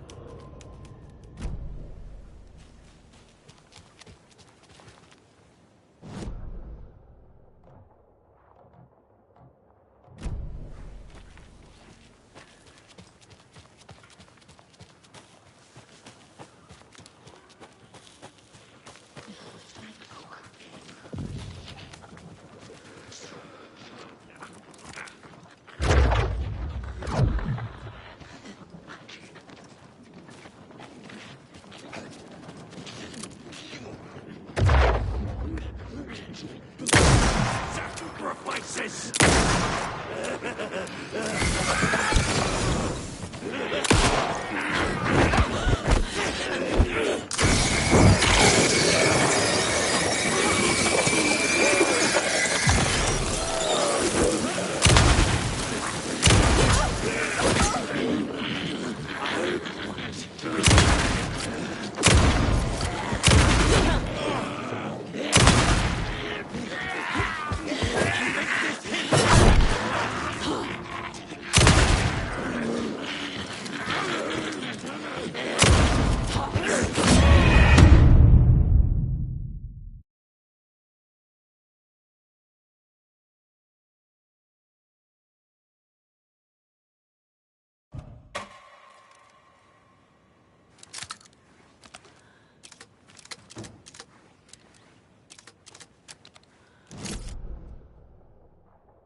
Oh.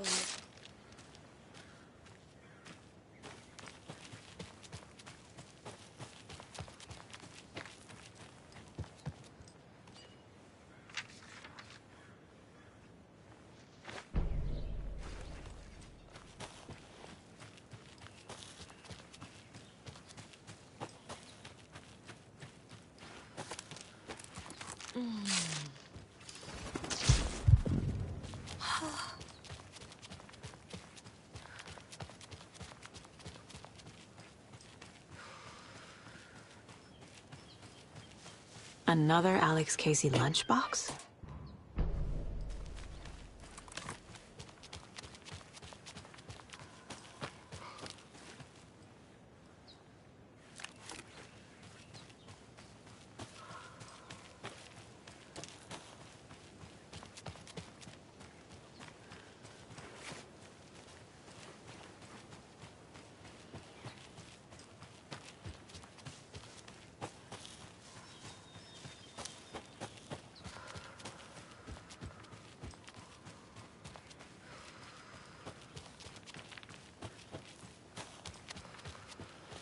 Another locked box.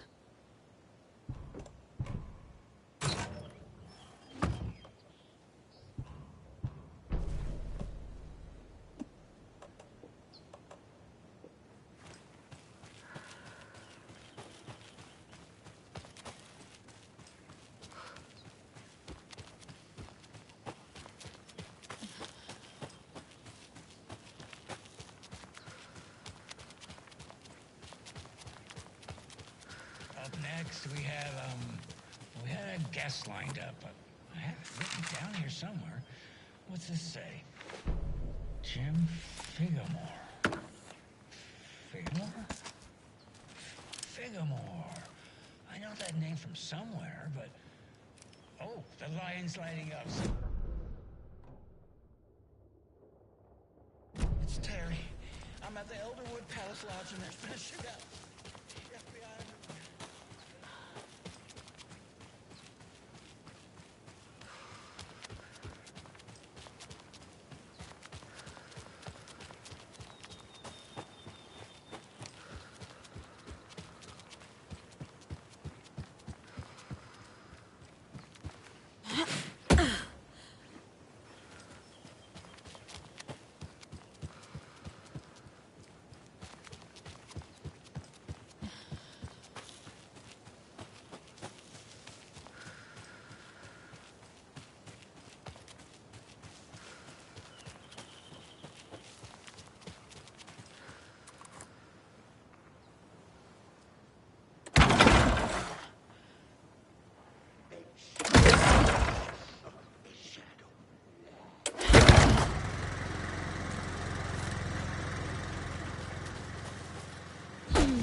eyes searched the woods.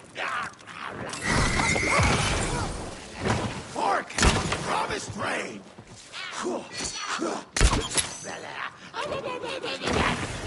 Anticipation mixed with fear! Cancelled!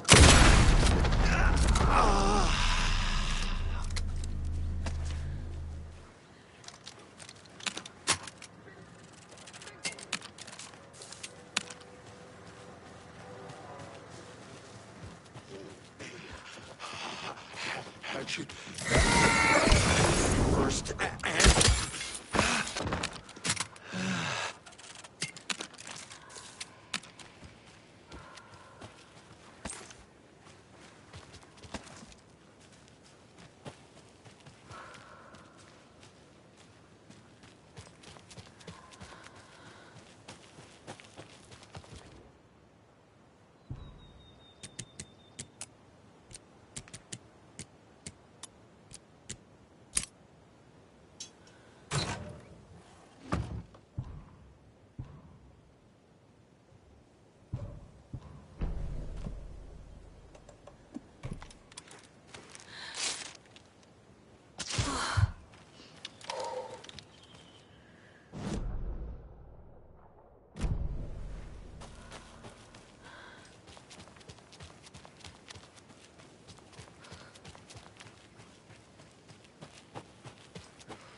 There's another cult stash.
Another rhyme.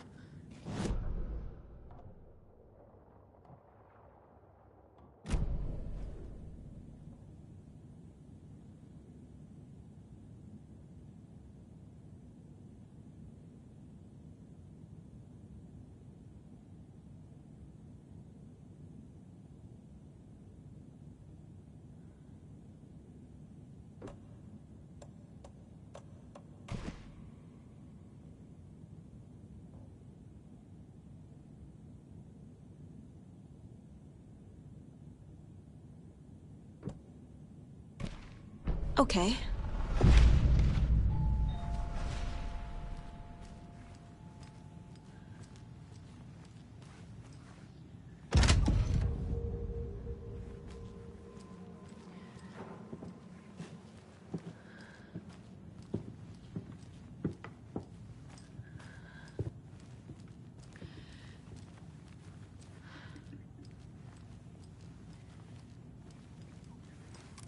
They're all so soft and sad.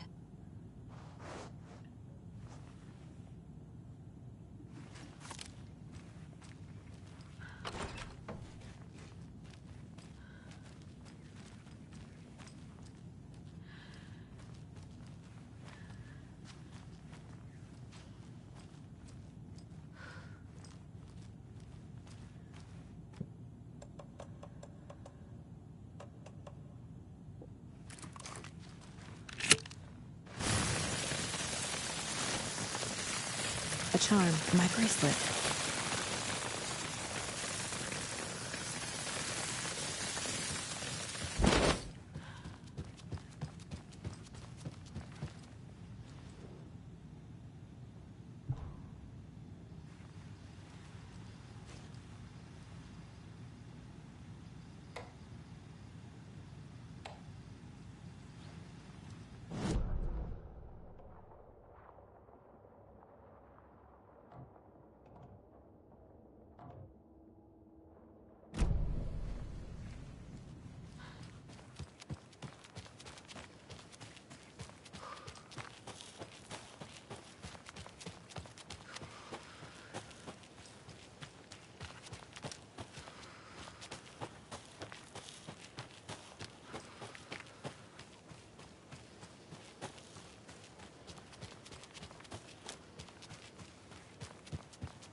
Another one of those rhymes.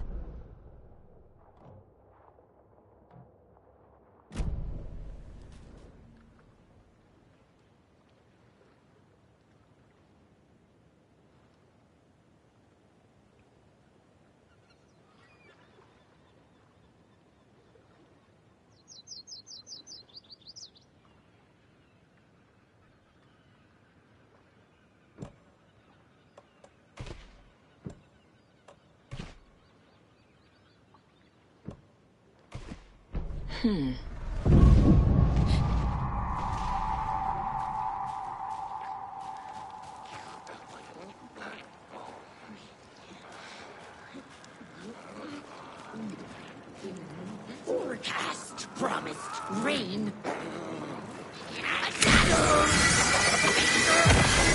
Come on!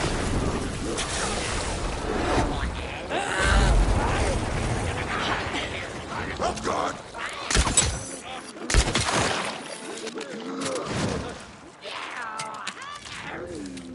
Body and soul fell to its dead.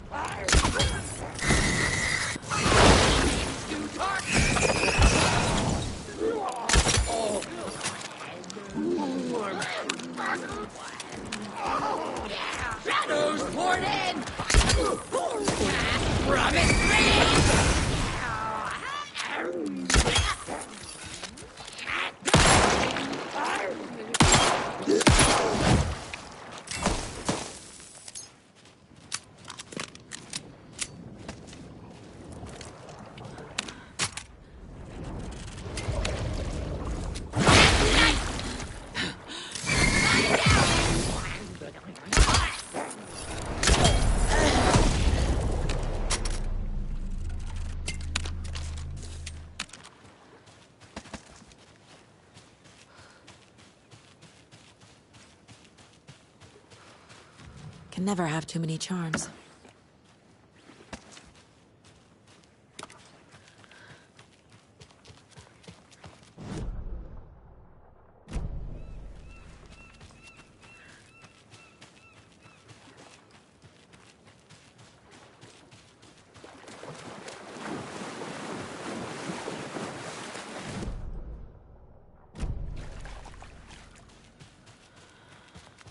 More of those kids' lunchboxes.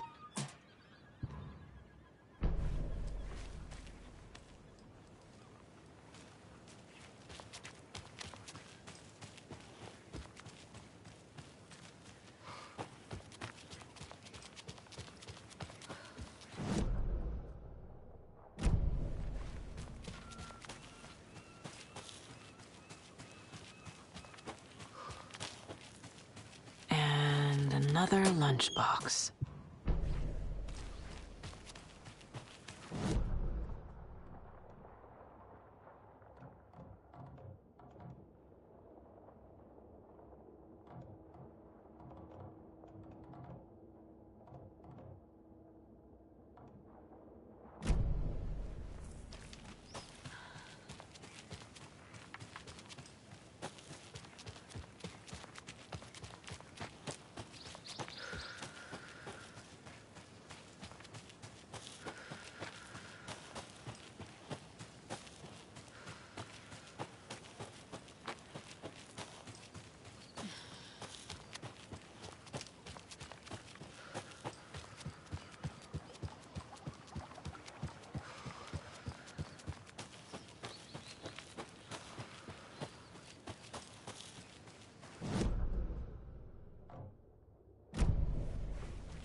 There's another lunchbox.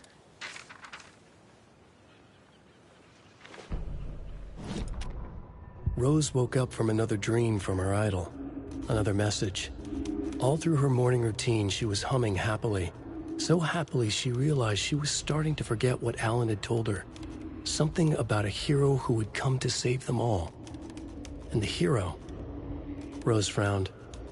This won't do, Rose Marigold. You know better than to forget. Something about knitwear. The hero liked it? Rose nodded, determined. She'd use the knitwork to guide the hero to the secret stashes she had hid in the forest to help them. Knitwear to mark the spot. Alan will love that, she thought. Now she only needed the knitwork. Rose thought hard. Mandy May was always knitting. Mandy May would help her.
There's a rhyme over here.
to a cool guy's house to drink some brewskis.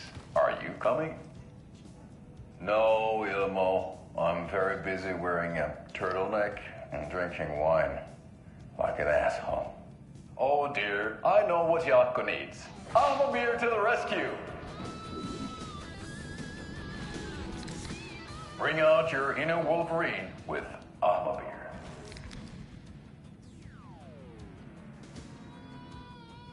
Wow, this is the best party ever. Thanks, Armor Beer. Armor Beer is a traditional Finnish lager, and we drink it the Finnish way. At the bar while actively avoiding small talk with strangers. Getting blackout drunk on a boat during midsummer and trying not to drown. In the sauna, using your beer can to hide your pippeli from wandering eyes. Partaking in the Finnish tradition of kalsarikännit, drinking at home alone in your underwear with no intentions of going out. It's not sad if it's intentional. Ahma Beer, your Finnish drinking adventure starts here.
Three remaining.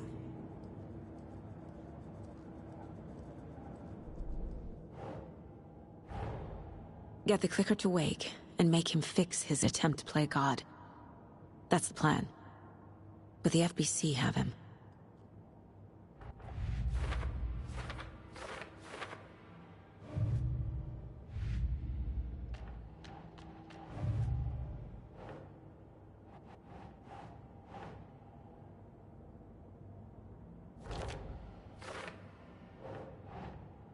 Okay.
Hi there, Pat. That's not Wendy. No. This is Jim Figamore. Remember? We were going to do the announcement today. Oh, is that okay? Listeners, we have Jim Figamore with us and the director of the Bright Falls Community Theater and...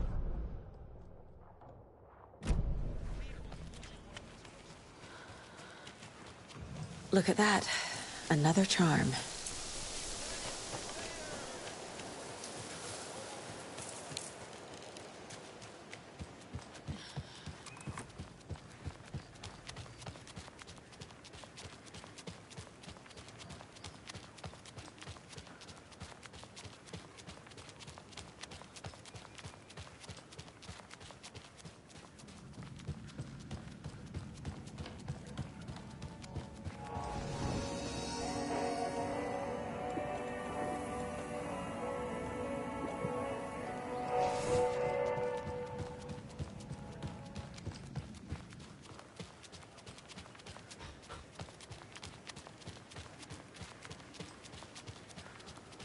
Those people just burst in here and expect others to clean up after them.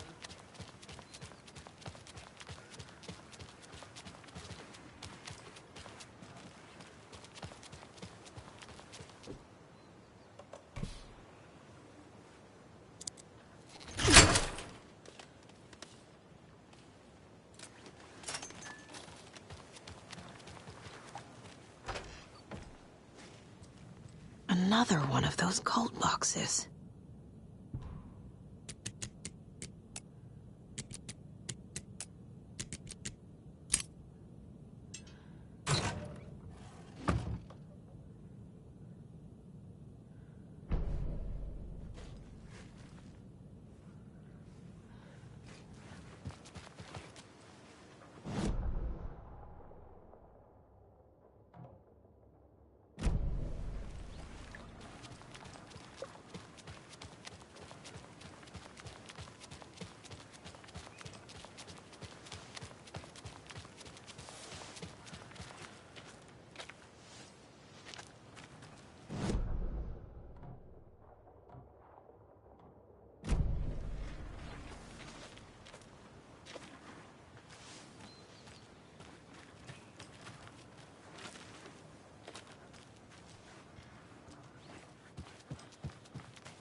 They think they're so mysterious with their ridiculous masks. Children come.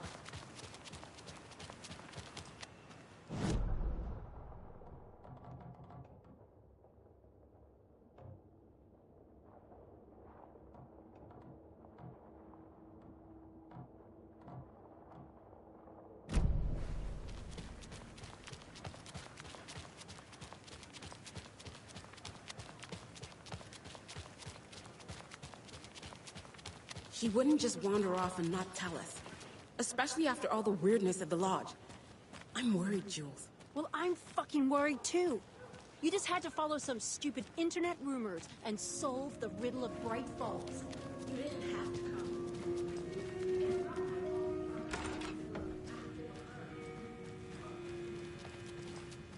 Hi there, little friend.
Good grub you got here.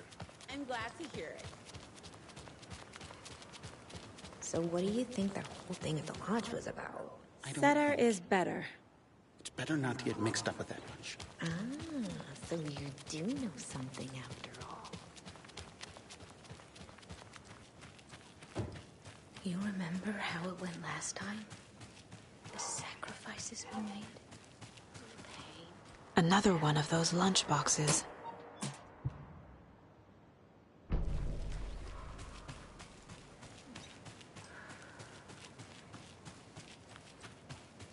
We learned from the last time, didn't we? What are we truly?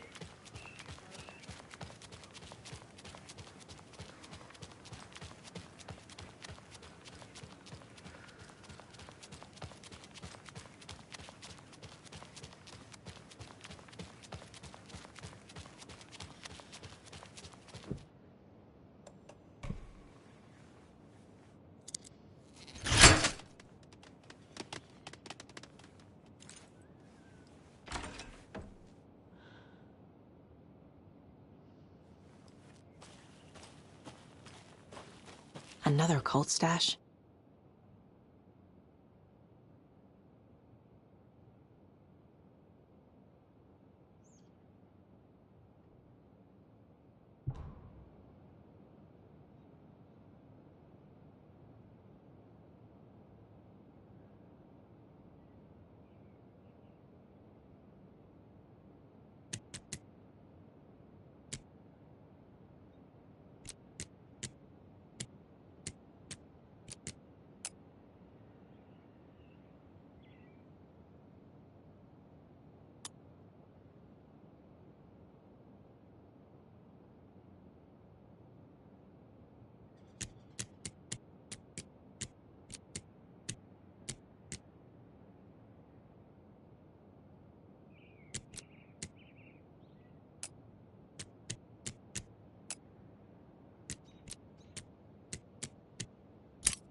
I hear some concerning things over from Bright Falls.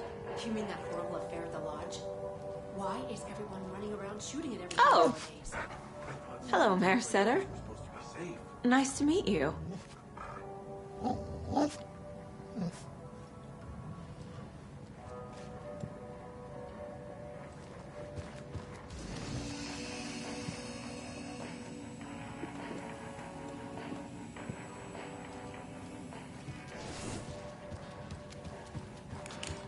Well, that's the cutest mare I've ever seen for sure.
Another rhyme.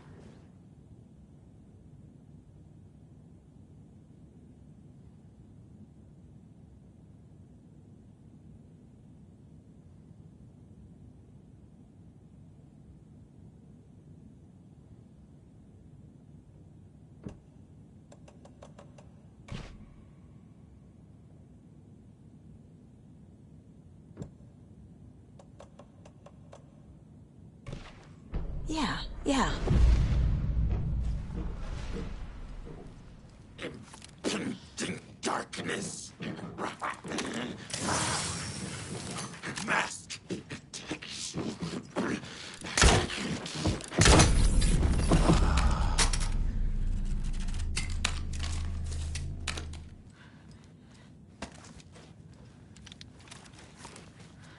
Look at that.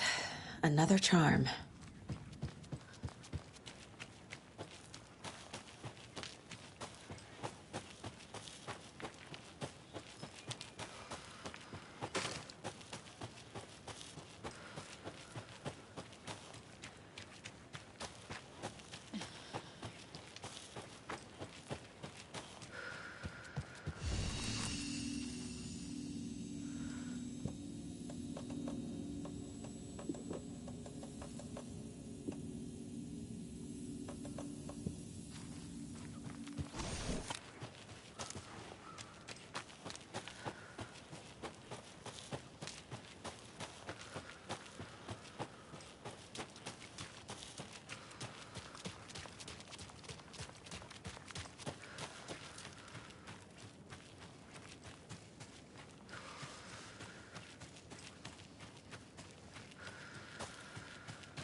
Another cult box.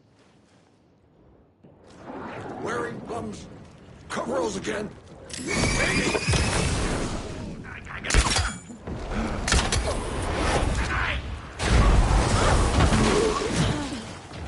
Fuck.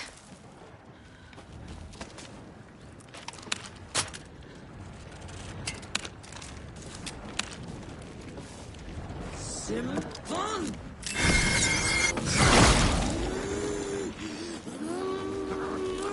water again!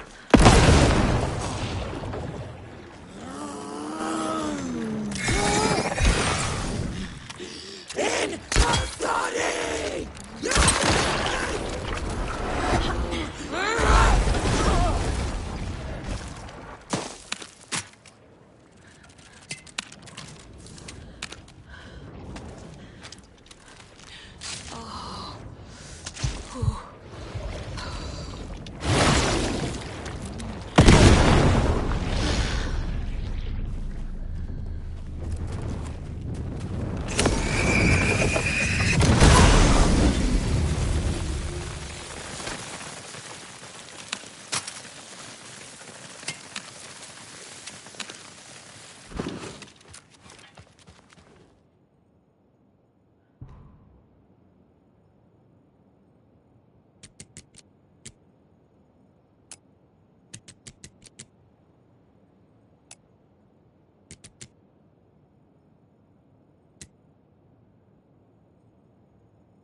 Animals stayed away from the water's edge as if to avoid some unseen submerged predator waiting just below the dark surface. They never drank the water from the lake. Birds flew around it, never over. Darkness flowed from Cauldron Lake. Gaze in the black mirror of the lake, you'd see it all around you, and you'd understand. It was already out, already where you were. It was already too late. Cauldron Lake used to be alive with people. Beautiful forests, hiking trails leading to stunning vistas. Then the government put up a fence, kept the people out. Volcanic gas, they said. They didn't want anyone knowing the truth. The lake wasn't a lake at all. The dark water a mask to hide the hungry, bottomless ocean below. A fence couldn't stop the flood that was coming. Nothing could. The return of the nightmare rising from the depths.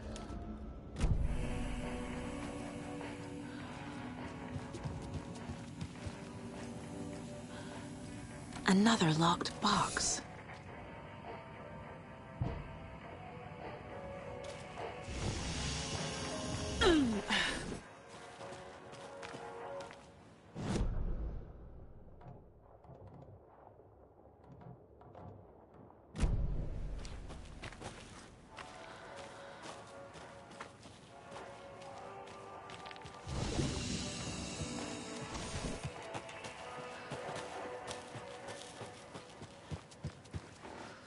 Must be locked from the other side.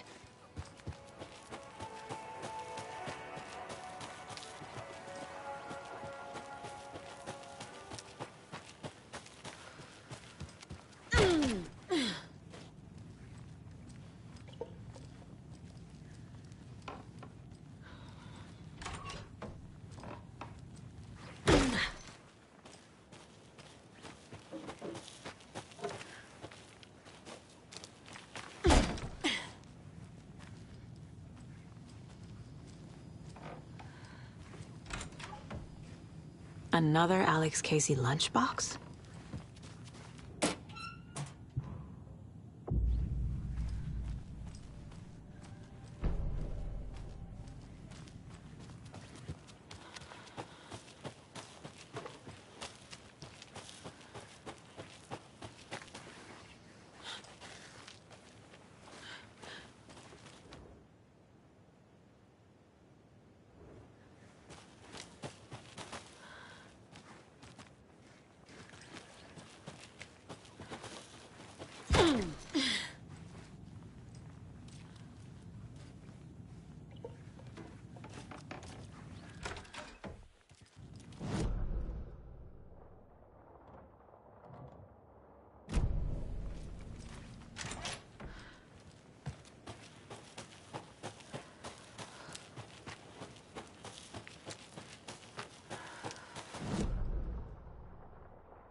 More of those rhymes.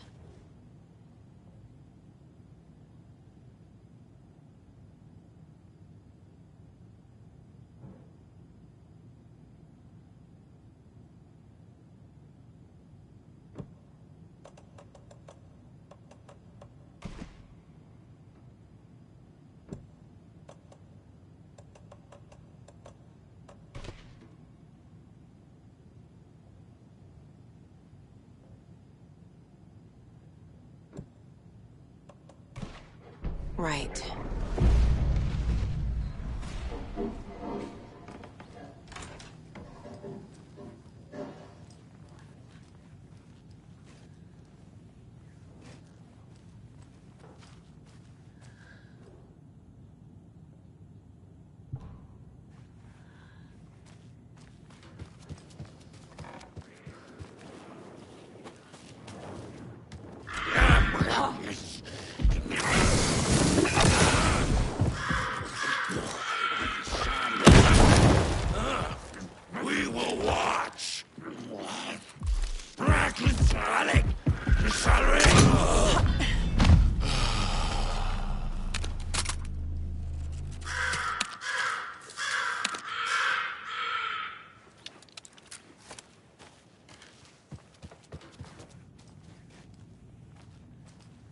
Hey, another charm.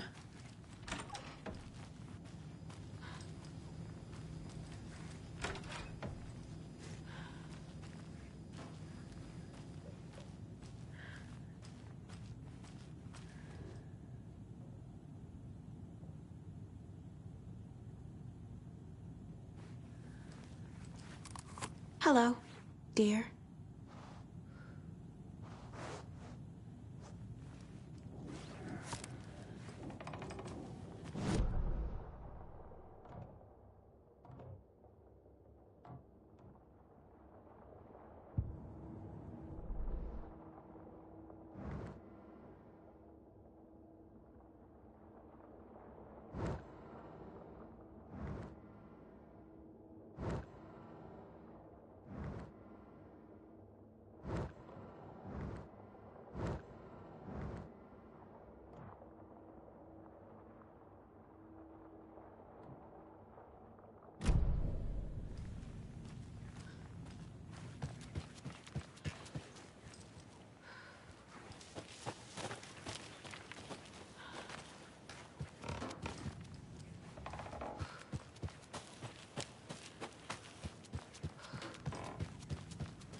Rose did all this for me.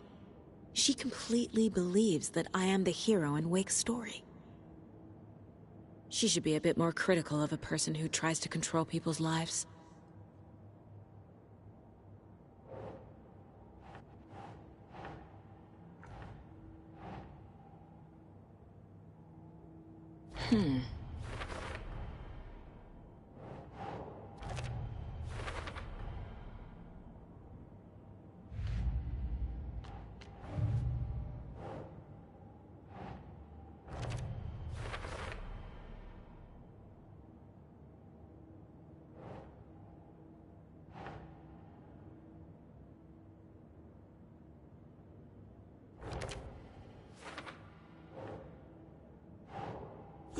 Yeah.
Oh, another rhyme.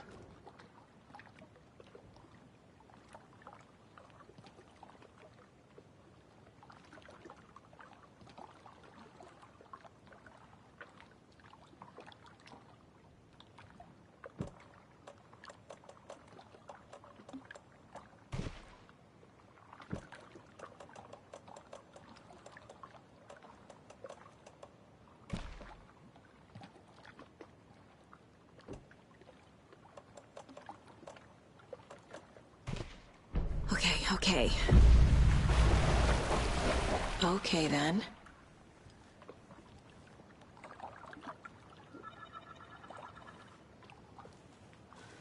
And another charm.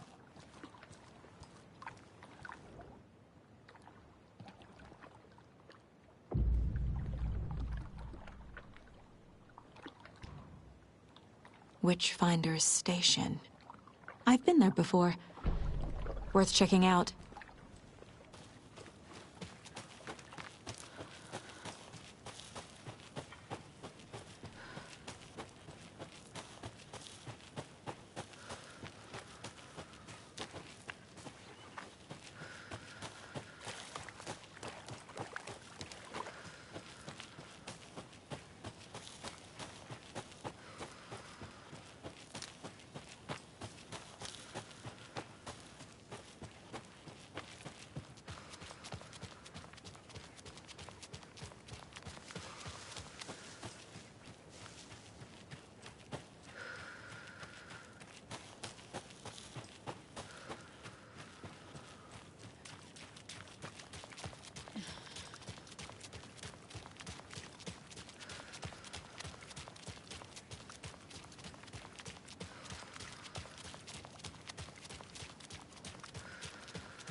I've been thinking we need a neighborhood watch. Keep incidents like the one in Bright Falls happening around here. But we already have that. Right next door. Yes, well, I think the Calavalites might be too busy with their own stuff, bikes and such.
Getting business!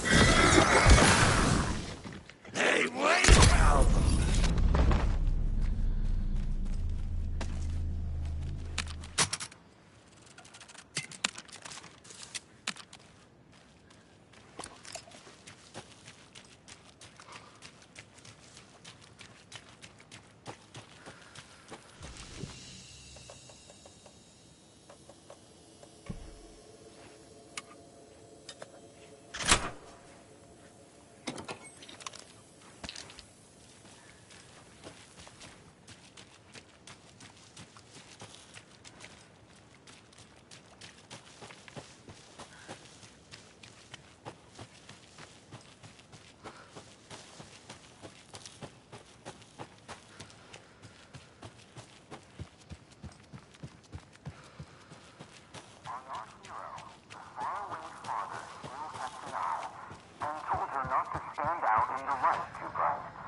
What the?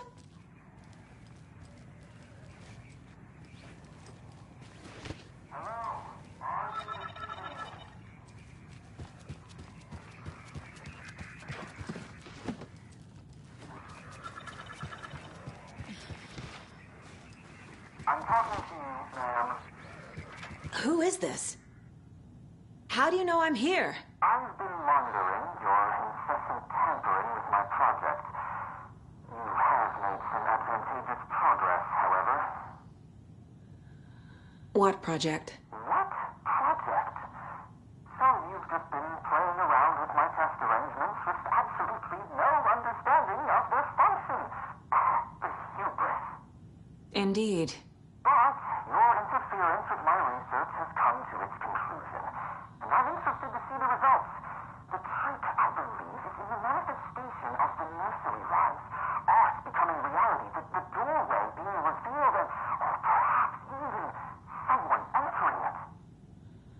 Get to the point. Meddlesome and rude, I see. The point is that by your unwanted actions, you may have opened the way. And now I'll get to observe what exactly occurs when a subject crosses the threshold. No. Wait, that's not right. What is that? Do you see? What? Hello? Hey, are you there? Sounds like this person got more than they bargained for. Ugh, this stuff again. There's something else in there, too. This will be handy.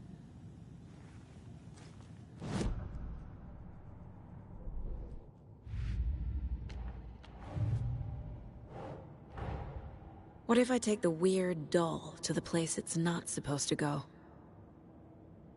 What's the worst that can happen?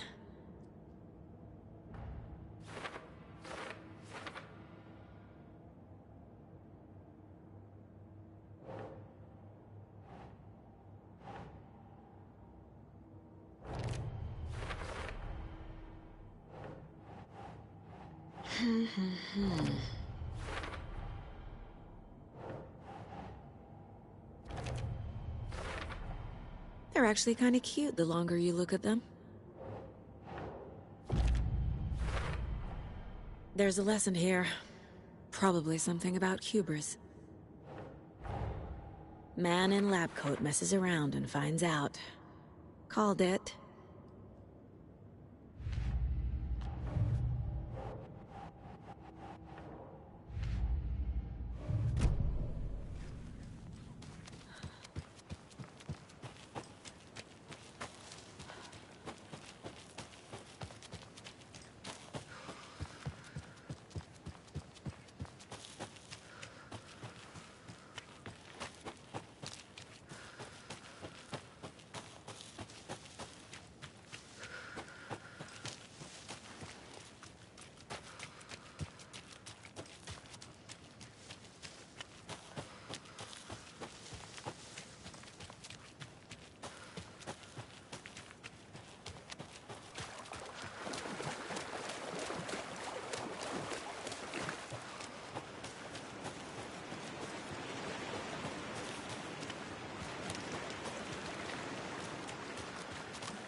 can't force it open.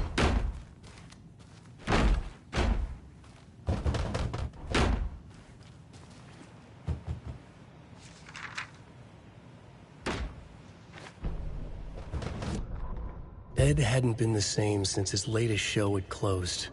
This wasn't the first time one of his productions had shuttered early. Scathing social commentary in a one-act play wasn't exactly filling seats. When Tammy told him she was taking a research trip to Bright Falls, he decided to tag along. Ed told her he wanted to find inspiration. Really, he just wanted a break from the city. But it was true that he certainly needed to find something. A voice, a direction, an idea, something authentic to himself. Ed knew he couldn't keep using Tammy's money to fund his playwriting.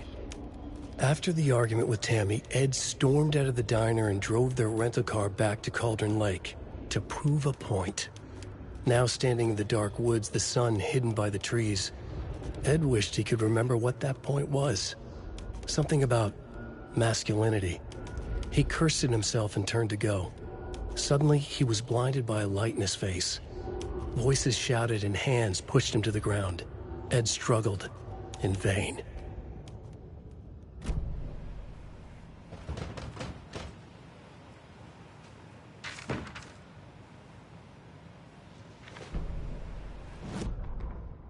Tammy tapped her pen on her notebook. Alan Wake had ridden this same ferry into town when he arrived. This was his entry into Bright Falls. His first steps across the threshold. She wrote that down. She always found it helpful to walk in the victim's shoes, do what they did, see what they saw. It added great color to the book. Tammy felt raindrops on her face. God, again? She pulled up her hood. The rain just kept coming. She missed New York. So far, this hadn't been the simple research trip she pictured. First the incident at the lake, then the fight with Ed. It's not surprising tempers got hot. They were both on edge after what had happened. Tammy had said some things she regretted. She looked out over the harbor. A chill passed through her. She hoped Ed wouldn't do anything stupid.